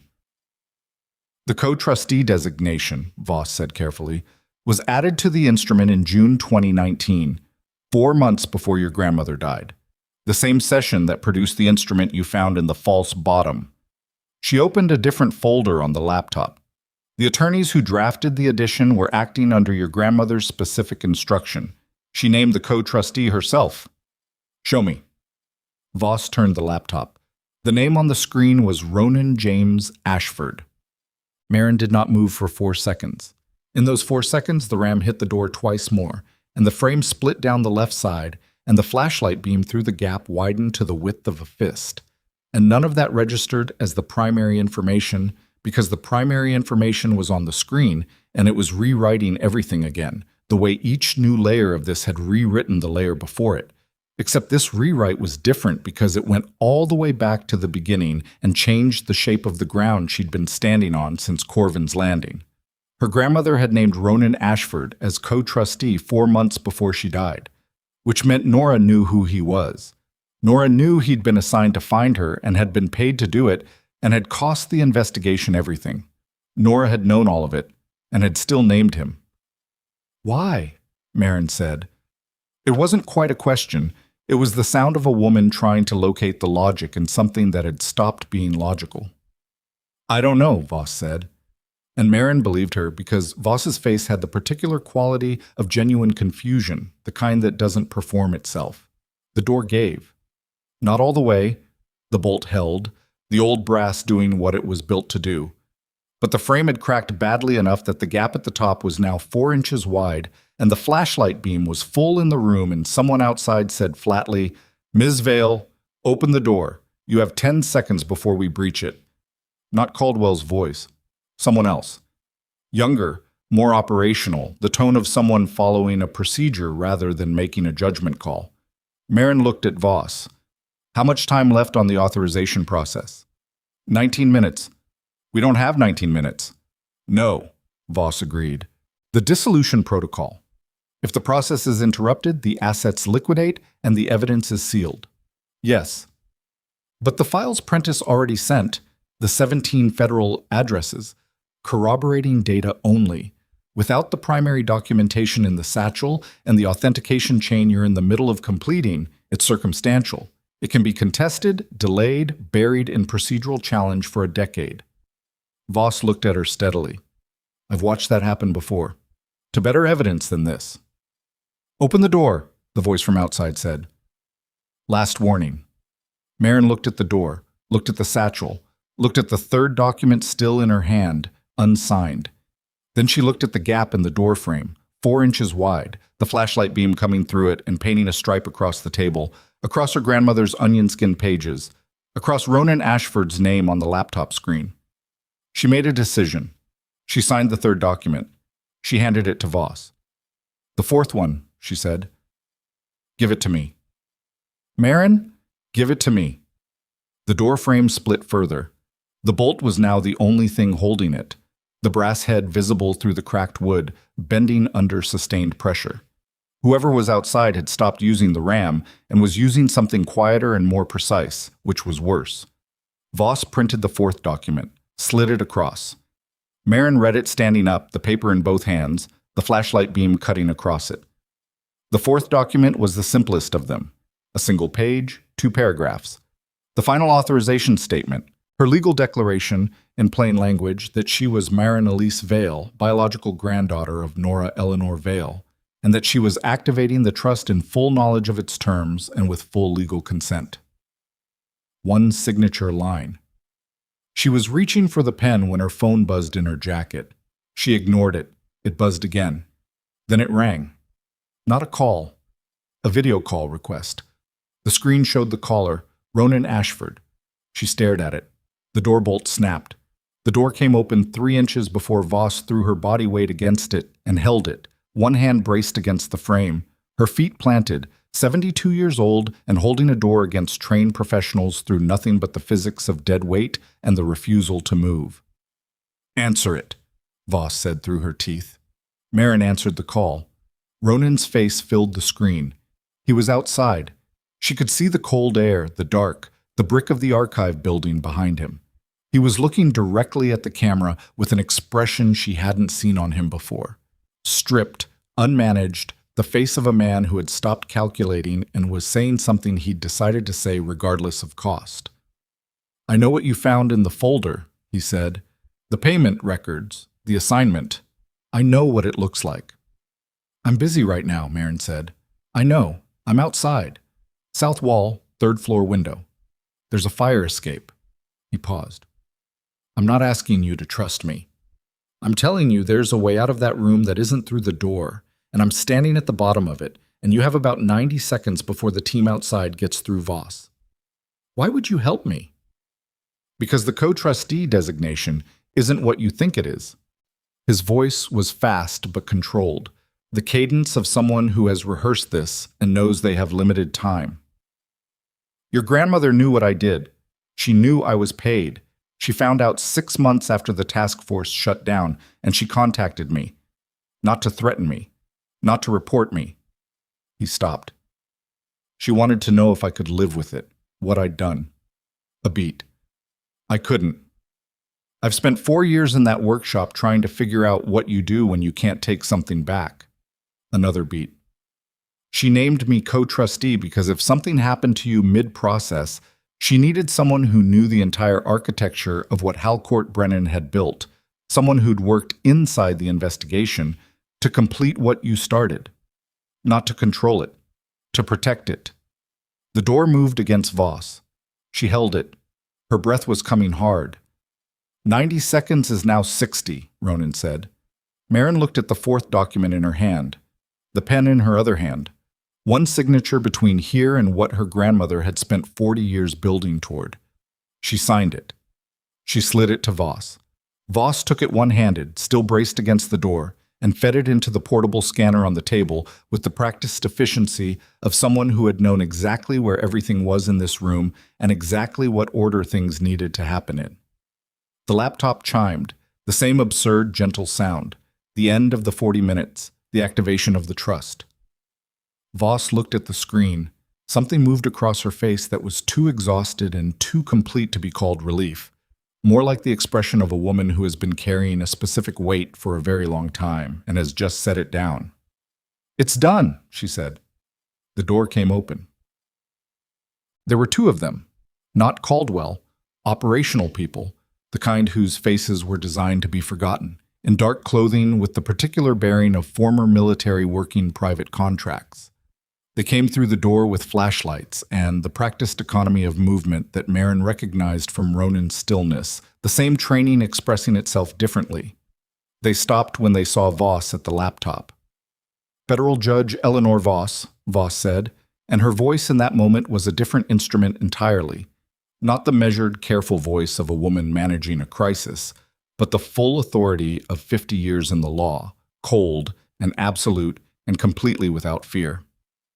"The authorization is complete and has been transmitted to the International Court of Financial Oversight, the Federal Reserve Oversight Committee, and 7 additional jurisdictions. Every account connected to Halcourt Brennan Capital Management and Meridian Trust Holdings is now frozen under international court order." She looked at them steadily. "You can take me into custody if you believe you have grounds. You cannot undo what has already been done." A pause. "And I would strongly suggest you reconsider who is currently paying your contracts, because in approximately 6 hours, those people will be in federal custody and the contracts will be worth nothing." The 2 men looked at each other. Marin moved. She went to the window on the south wall. Old sash, painted shut, and she hit the frame with the heel of her palm twice, and it released, and she pushed it up and the cold November air came in, and below her, at the bottom of the fire escape, a figure stood looking up. She went down the fire escape with the satchel across her chest, and her hand on the cold iron railing, and the sound of the city around her. Distant traffic, wind off the harbor, the ordinary noise of a world that had kept moving through all of it. And when she reached the bottom, Ronan was standing there, and she was breathing hard, and he was looking at her with that stripped, unmanaged expression. She looked at him for a long moment. "She contacted you," Marin said. "Nora." "Yes." "And you told her everything." "Everything I knew, including the names of the other sources." He went still. "The 2 who died," Marin said. "The ones who were compromised after you joined the task force. You gave their names to Halcourt Brennan's people." The stillness lasted 4 seconds, then, "Yes." She took that in, let it sit where it was, not smoothing it, not making it smaller than it was. "She forgave you for that?" Marin said. "She told me it wasn't hers to forgive," Ronan said. "She told me the only thing that mattered now was whether I was going to be useful." Marin looked at him for another moment. Then she looked at the satchel in her arms, the cracked leather, and the repaired strap, and the brass clasp that needed to be pressed on the left side. And she thought about the woman who had packed it and sealed the false bottom and driven a 2003 Subaru and worn 4 sweaters in rotation and spent 40 years being exactly as patient as the thing required. Tell no one. Trust the evidence? Send it to Voss directly. And name the man who had failed because he knew enough to be useful if he chose to be. She was smarter than all of us, Marin said. It wasn't warmth, it was a simple fact. Yes, Ronan said. She was. Somewhere above them, in room 12, she could hear Voss's voice, steady, authoritative, the sound of a woman who had just won something she'd been working toward for a decade and wasn't done yet. Marin started walking. After a moment, Ronan fell into step beside her. They went north, away from the harbor, into the city's ordinary grid of light and movement. The satchel was lighter than it should have been, or she had grown used to its weight, or she had become the kind of person who carried it without noticing. Behind them, in 6 jurisdictions simultaneously, account freezes were executing. In 17 federal inboxes, Callaway Prentice's files were being opened by people who could not unread them. In the archive building on the block behind them, Eleanor Voss was on the phone with the Federal Reserve Oversight Committee, and her voice carried through the window they'd left open. Clear and cold and entirely certain, the voice of someone delivering a reckoning that had been 40 years in the making. Marin walked and did not look back. She was not done. There were still the 47 families Greta had documented, and the thousands she hadn't. There was still a mastermind who didn't yet know that every account had been frozen. There were still consequences to face: the fraud warrant, the frozen accounts, the remaking of a life that had already been remade once by force. There was still the question of what you did with a man who had done what Ronan Ashford had done and then spent 4 years in a boat workshop trying to become someone who hadn't. There was still everything ahead. But the woman who walked out of that building was not the woman who had stood on a white gravel driveway in the rain with $400 and a battered satchel and no idea what she was carrying. That woman had been discarded.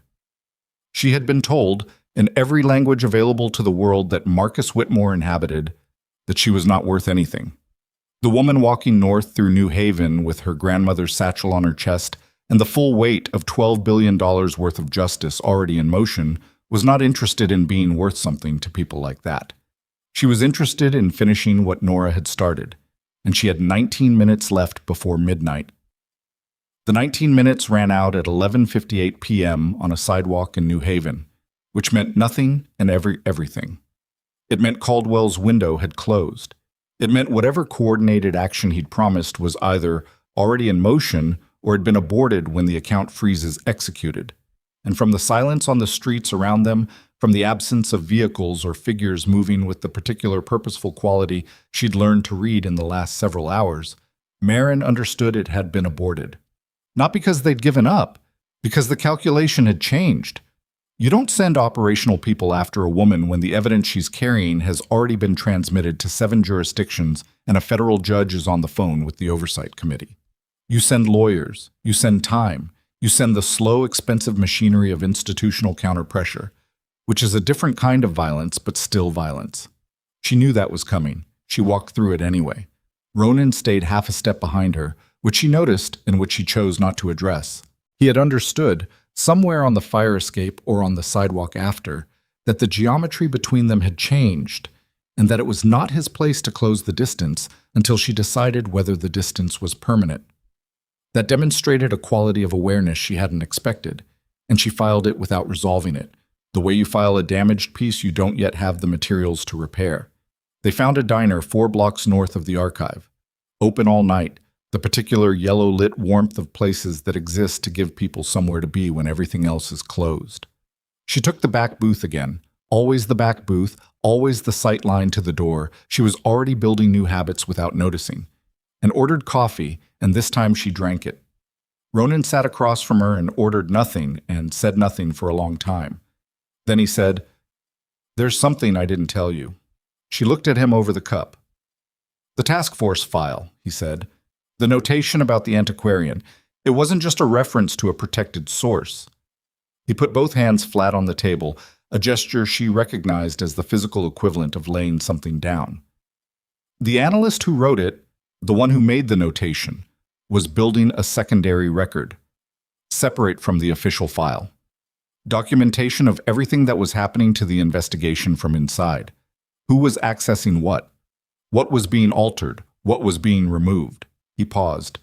When the task force shut down, the analyst disappeared. Not died, book. Disappeared. Went off the grid entirely. The secondary record went with him. Marin set down her cup. Who was the analyst? His name was Daniel Voss, Ronan said. Judge Eleanor Voss's son. The diner noise continued around them. The clatter of the kitchen, the low conversation from the counter, a television in the corner running a late news broadcast with the sound off.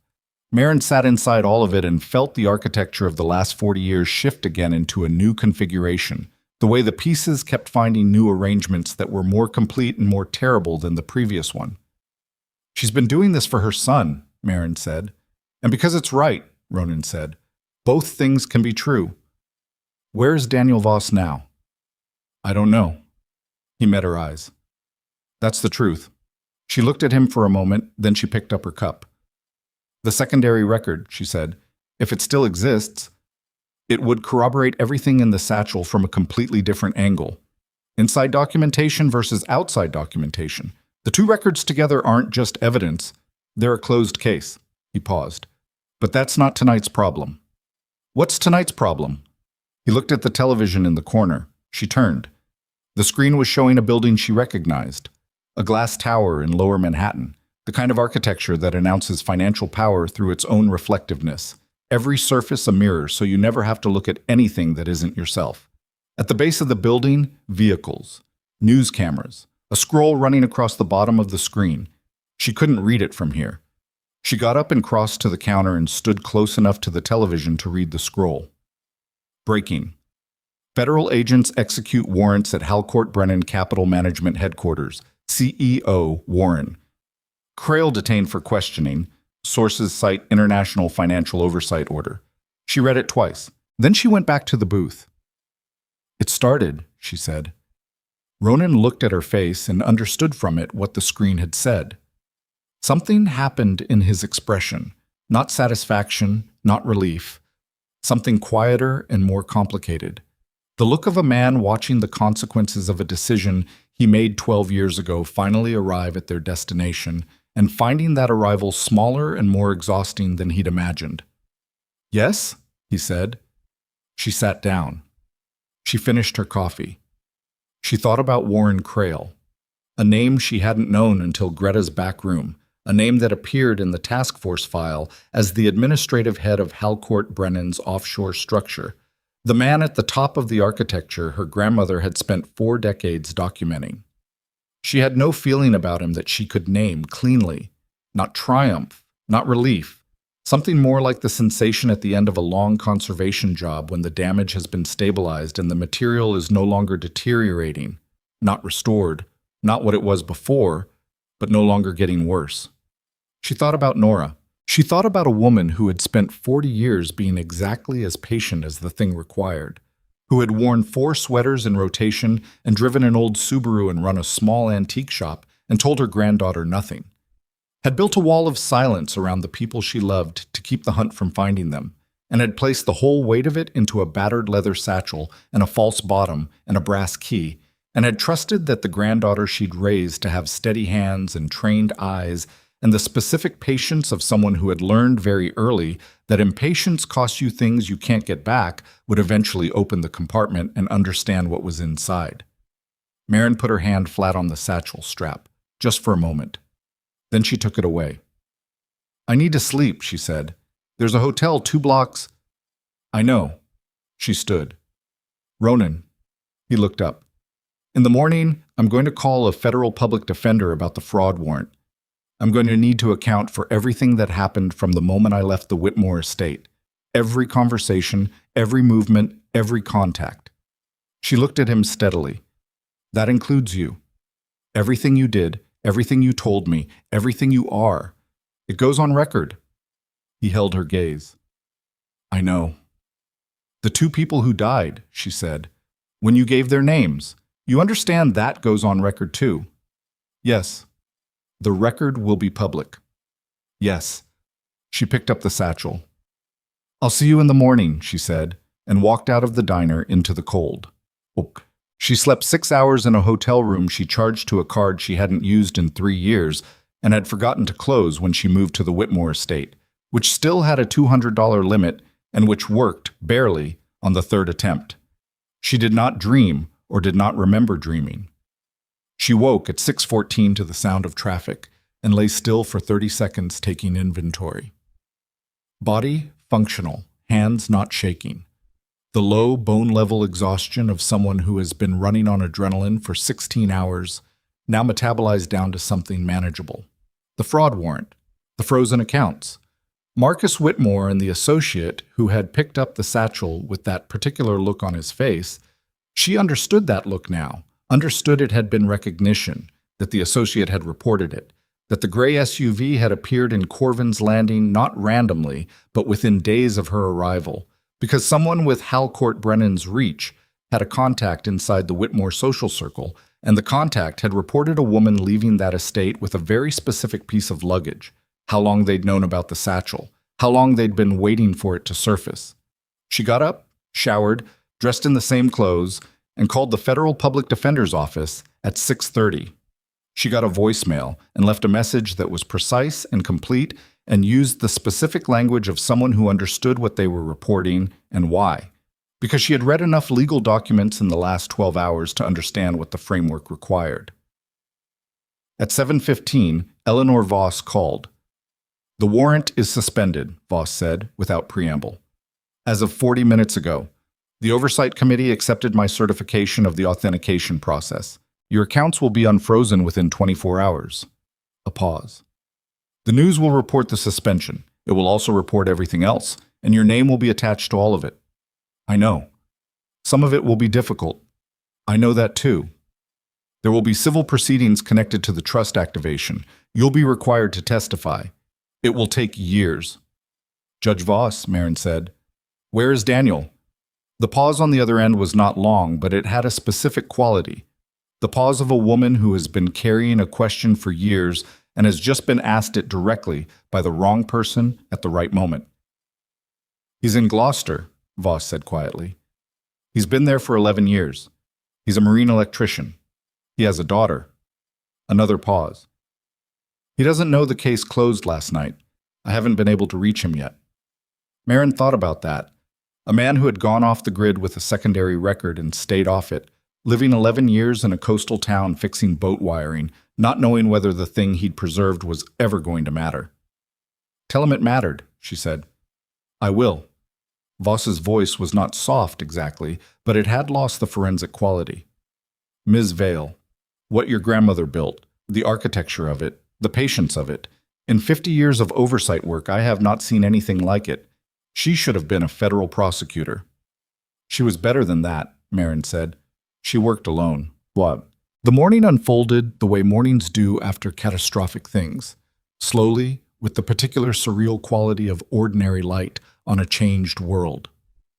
Marin sat in the hotel lobby with the satchel on her lap and read the news on her phone while the breakfast hour moved around her. The coverage of the Halcourt Brennan arrests was extensive and accelerating. By 8 a.m., there were 6 names in custody, including Warren Crail and 2 executives whose names she recognized from the initials in her grandmother's onion skin pages. By 9, 3 more. By 10, a name she hadn't expected. Vincent Halcourt III, the firm's founder's grandson, the man whose family name was on the building.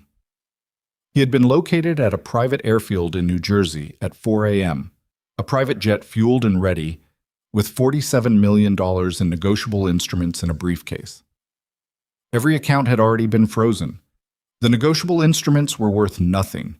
He had sat in the back seat of a federal vehicle in a cashmere coat with a briefcase full of frozen assets and the look, according to the pool reporter who photographed him through the car window, of a man who could not yet accept that the world had changed beneath him overnight. She looked at that photograph for a long moment. Then she closed the app and looked at the satchel in her lap and thought about the 47 families Greta had documented, the thousands she hadn't, the coastal properties and maritime businesses and small waterfront parcels and the equity built over decades that had evaporated. The specific weight of losing something you built with your hands and your years, and the assumption that the ground beneath it was solid. She thought about her own ground, which had not been solid, which had been an engagement and a guest bedroom and access to a world that had never intended to keep her. And she thought about how much simpler her version of loss was compared to a fishing family who had lost their boat and their income and their children's inheritance to a legal modification buried in paperwork they were never meant to understand. The satchel was empty now, not of the documents. Those were with Voss, chain of custody certified and transmitted and logged, but of whatever it had meant when it was the only thing she had that was real. It was just an object now, just cracked leather and a repaired strap and a brass clasp with a trick. She put her hand on the clasp, pressed the left side. It opened. Empty. She closed it. Ronan was in the lobby at 10:30. He'd found a hardware store somewhere and bought a clean shirt, and he'd shaved, and he looked like what he was, a man who had made a catastrophic choice 12 years ago and had not found a way to outrun it and had stopped trying to. He sat across from her in the lobby chairs and put his hands on his knees and looked at the middle distance with the particular quality of someone waiting for a sentence. "The federal public defender called back," she said. "They want a full deposition, both of us, separately." "When?" "This afternoon." He nodded. "After the deposition," she said, "your name goes into the public record in connection with the task force. The payments. The sources." She watched his face. "There may be criminal referral. I don't know yet. Voss said the statute of limitations on the specific charges is complicated." "I'm not fighting it," he said. "I know." She looked at him. "That's not the same as it not happening to you." "No," he agreed. "It's not." The lobby moved around them. A family checked out at the front desk, children complaining about having to leave, the ordinary noise of a world that didn't know what had happened in a maritime archive 3 blocks away at midnight. "The co-trustee designation," Marin said. "What does it actually require you to do now that the trust is activated?" "Nothing actionable at this point," he said.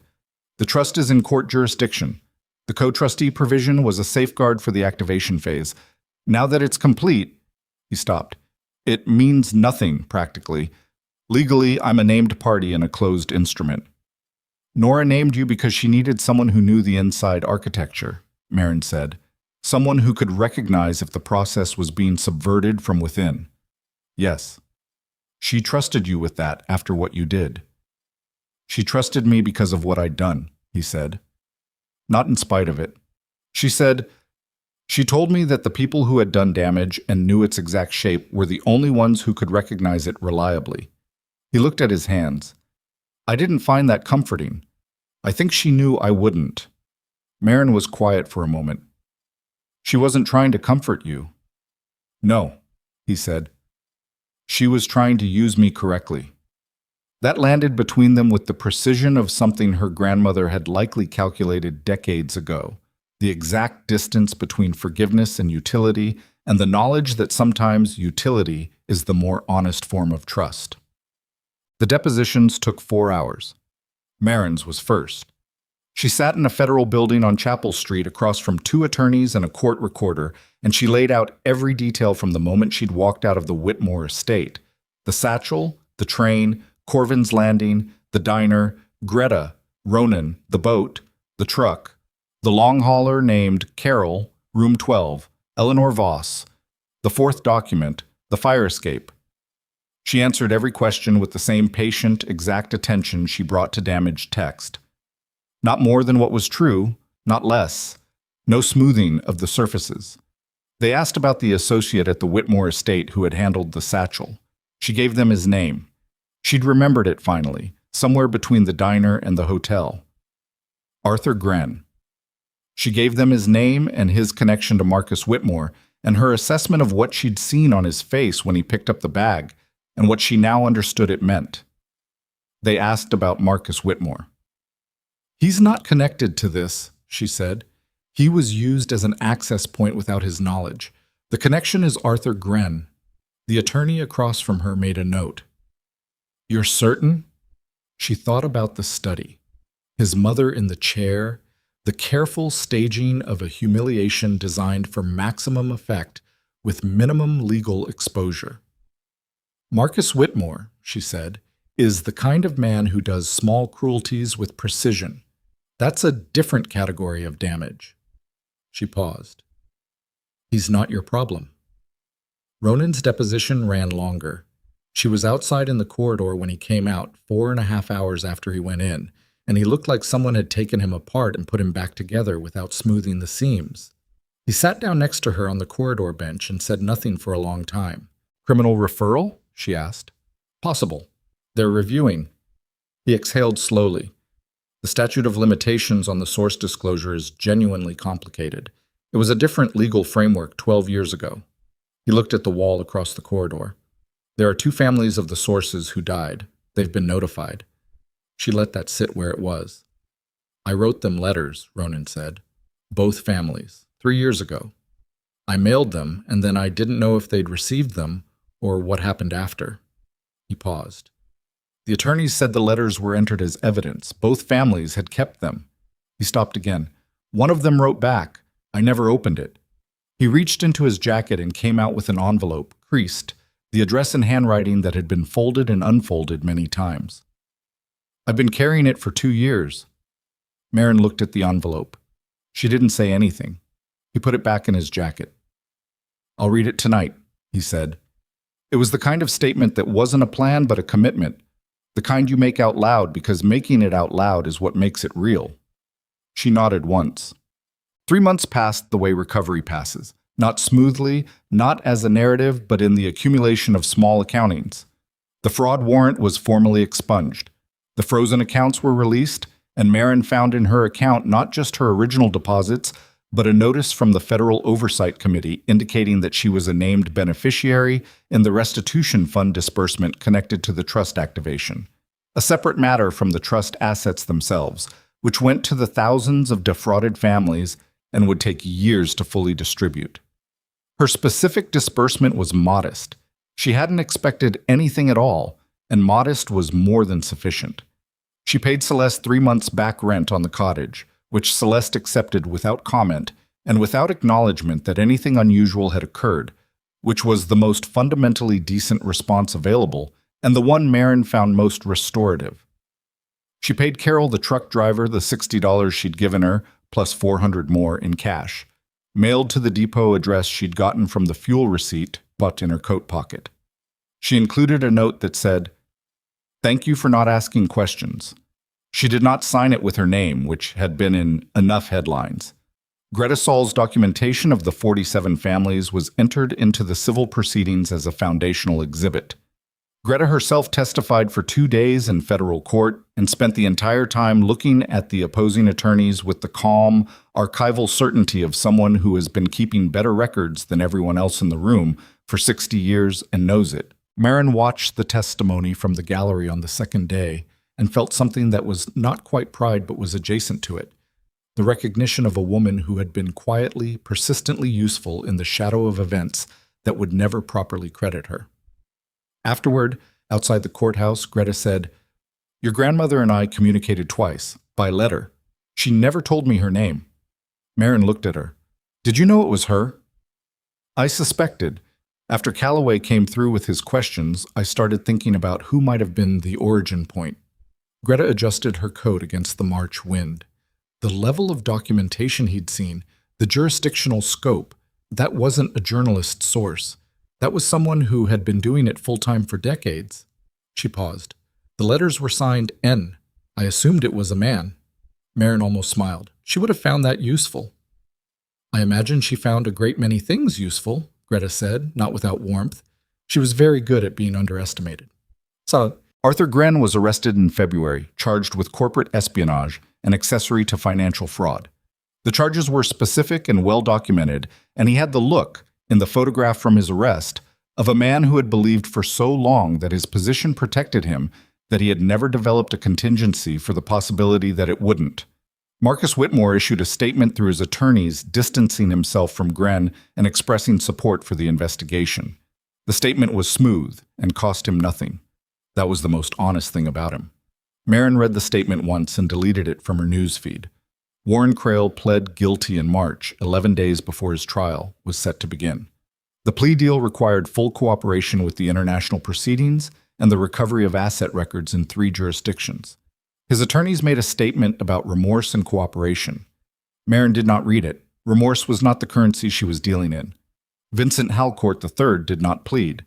He went to trial in April and hired the most expensive defense available, and the trial ran 3 weeks and the verdict was not in doubt from the second day, when the prosecution began entering the onion skin pages into evidence. Page by page, column by column, the 40-year record of everything his family's institution had taken from thousands of people who had never had the resources to fight back. The jury took 4 hours. In May, the first restitution disbursements went out. Marin was not in the courtroom for the verdict. She was in Corvin's Landing, at the kitchen table in Celeste's cottage, working on a water-damaged shipping manifest from the 1890s that Harris Fenn had sent her in February. Her hands were steady. The work was exacting and quiet, and it required the kind of patient attention that she had always had, and that the last several months had refined into something more deliberate, more chosen. Attention as a decision rather than a reflex. She heard about the verdict from Greta, who called at 4 in the afternoon and said simply, "It's done," and then said nothing further for a moment because there was nothing further to say, and then said, "Come by when you're ready. I have something for you." What Greta had was a letter, not from her grandmother, Tatberet. Greta had been clear about that, which was why Marin had taken 3 days to go to the shop, because she was not ready for something that was not from Nora, but was the closest thing available.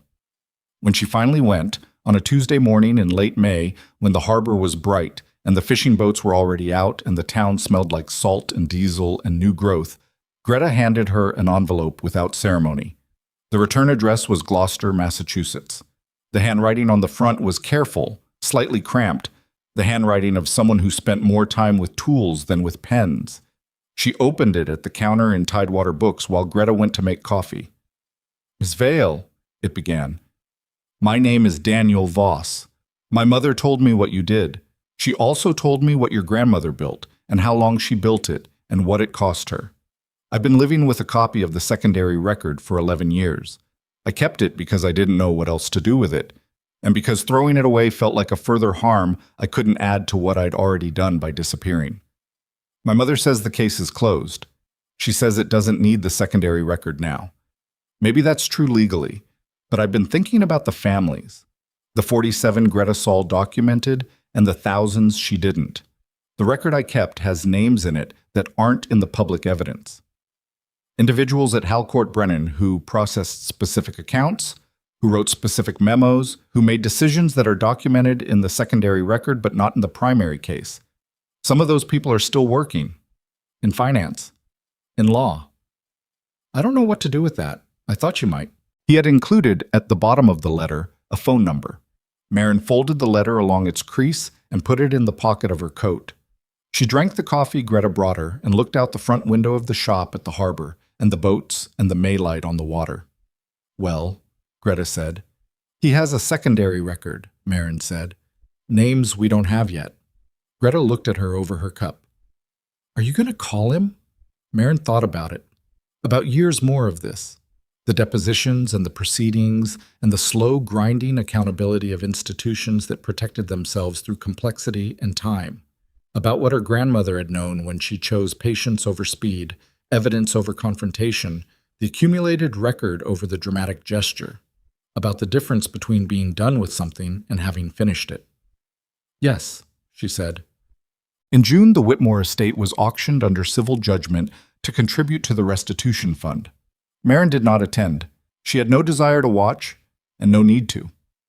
The estate had been a room she'd tried to fit herself into, and the room had turned out not to be what it appeared, and she had left it, and it had stopped being relevant to her with the efficiency that places lose relevance once you understand they were never yours. She heard about it from no one in particular. She read it in a news aggregate she'd stopped reading and looked at once more by accident. The auction price was substantial. The money went where it needed to go. She thought briefly about Marcus, not about what he'd done or what she'd felt or the 14 months of believing she'd built something real, but about the specific look on his face in the study when she'd said, okay, the particular quality of his surprise at her absence of protest, and she understood now what she hadn't then. He had wanted a scene.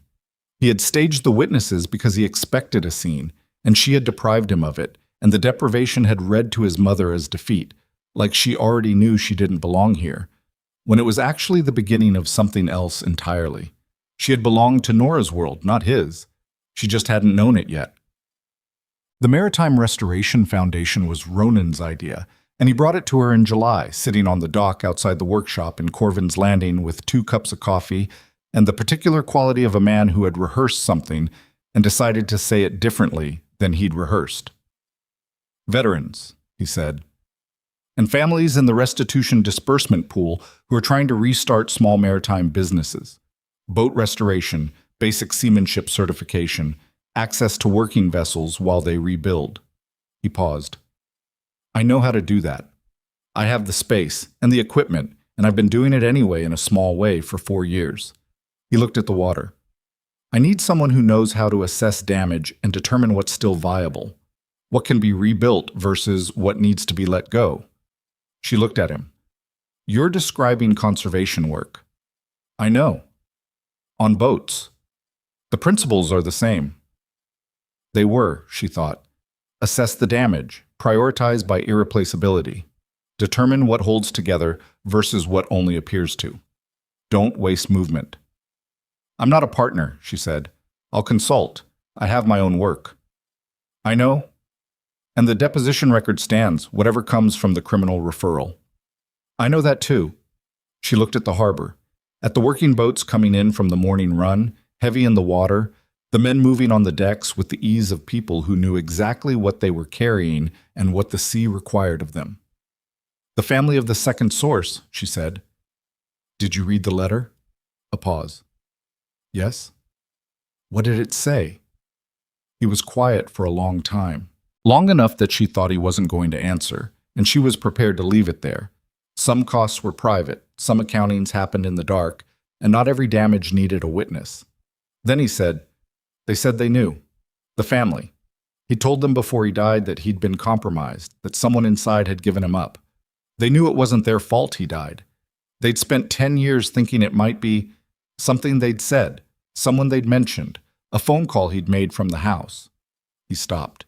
They said knowing it was me made it smaller, not better, but smaller. Another pause. Smaller was the word they used. She sat with that. In a different story, a smoother one, a more comfortable one, she would have said something that made it resolve, something that acknowledged the weight and offered a path through it. But she had spent enough months handling things that couldn't be made whole to have lost the habit of pretending otherwise. Okay, she said. It was not forgiveness. It was not absolution. It was the same word she'd said in Marcus Whitmore's study, but said differently now, from a different place. Not the okay of someone who had accepted her own erasure, but the okay of someone who had assessed the damage and determined that it was real and irreversible and that the work continued anyway. Ronan heard the difference. She could tell from the quality of his silence. The morning moved around them. The boats came in. The harbor went about its business with the indifferent vitality of working places that don't pause for reckoning. The Satchel went to a museum in September. Not the Smithsonian, not anywhere with a grand title. A small maritime heritage museum in coastal New Hampshire, 20 minutes from Millhaven, housed in a converted customs building that smelled not entirely unlike Tidewater books and other things Marin had come to recognize as the smell of kept things. The museum director was a woman named Artis, who had the same direct archival quality as Greta, and who had contacted Marin through Voss's office with a specific request: the Satchel, the exhibit context, and permission to display Nora Vale's name and story as part of a permanent installation on regional heritage preservation. Marin drove up on a Tuesday in September. She brought the Satchel in a cloth bag she'd been carrying it in since the archive. The exhibit room was small, a converted storage space off the main hall, well lit, with the climate-controlled smell of somewhere serious about preservation. Artis had designed the case herself, a simple glass box, archivally neutral, with a small explanatory panel to the left, and enough space around the satchel that it sat without crowding, without drama, just the object itself in the clean space of its own history. Marin set the satchel on the curator's table and looked at it for a moment. The cracked leather, the patched strap, the brass clasp with its trick. She pressed the left side one last time and it opened. Empty, as she'd left it. She closed it again. The panel text, Artis said, indicating a printed proof on the table. I wanted you to see it before it's mounted. Marin read it. It was precise and factual and did not overstate. It described Nora Vale as a conservator of historical materials and private documents who had spent 4 decades preserving evidence of systemic financial fraud affecting thousands of American families, and who had designed the method of its eventual revelation with the same attention to authenticity and chain of custody that characterized her professional restoration work. It described the satchel as the primary vehicle of that preservation. It did not use words like hero or crusader or any of the language that would have made Nora impatient. At the bottom, one final line. The greatest archive is the one that survives to be opened. She would have found that slightly dramatic, Marin said. Artis allowed herself a small smile. I thought so too, but it's true. Marin handed the satchel to Artis and watched her carry it to the case. She watched Artis set it inside with the careful, practiced handling of someone who understood the difference between objects that were valuable and objects that were irreplaceable. She watched the case lid close and the lock engage and the satchel settle into its clean, climate-controlled stillness. She thought about the morning she'd walked out of the Whitmore estate with it pressed against her ribs like the only solid thing left in the world. She thought about not knowing what she was carrying. She thought about what it had cost to find out. She thought about Nora in the shop in Millhaven, 40 years of Tuesday mornings with the same 4 sweaters and the cedar smell and the small, careful entries in a red notebook, building something no one could see and trusting, not in luck, not in systems, but in the specific person she'd spent a lifetime quietly preparing, that it would eventually matter. Marin stood in front of the case for a long moment. Then she picked up her coat and her bag, the cloth bag, empty now, and thanked Artis and walked out through the main hall and out the front door into the September afternoon. The drive back to Corvin's Landing took an hour and 40 minutes. She drove it without the radio on, in the particular quiet of someone who has finished something real and is not yet ready to fill the space where it was. She arrived in the late afternoon, the harbor gold with the particular September light that arrived in coastal New England like a last argument for summer before the cold settled in. She parked on the harbor road and sat in the car for a moment looking at the water. The Ashford Marine Restoration Workshop was open, the rolling door pushed all the way back, and she could see the shape of a hull inside, something new he was working on, or something old he'd decided was still worth saving. She couldn't tell from here which it was. She would look at it tomorrow and use her eyes and her hands, and she would be able to tell. That was the work. That had always been the work. She got out of the car. She walked to the water's edge and stood there in the afternoon light with the empty cloth bag over her shoulder and the salt wind in her face, and she looked at the sound stretching out flat and silver toward the horizon, and she breathed, and the breathing was enough. The woman everyone had discarded stood at the edge of the water in a small harbor town, carrying nothing but what she'd come with. It was, she found, exactly sufficient.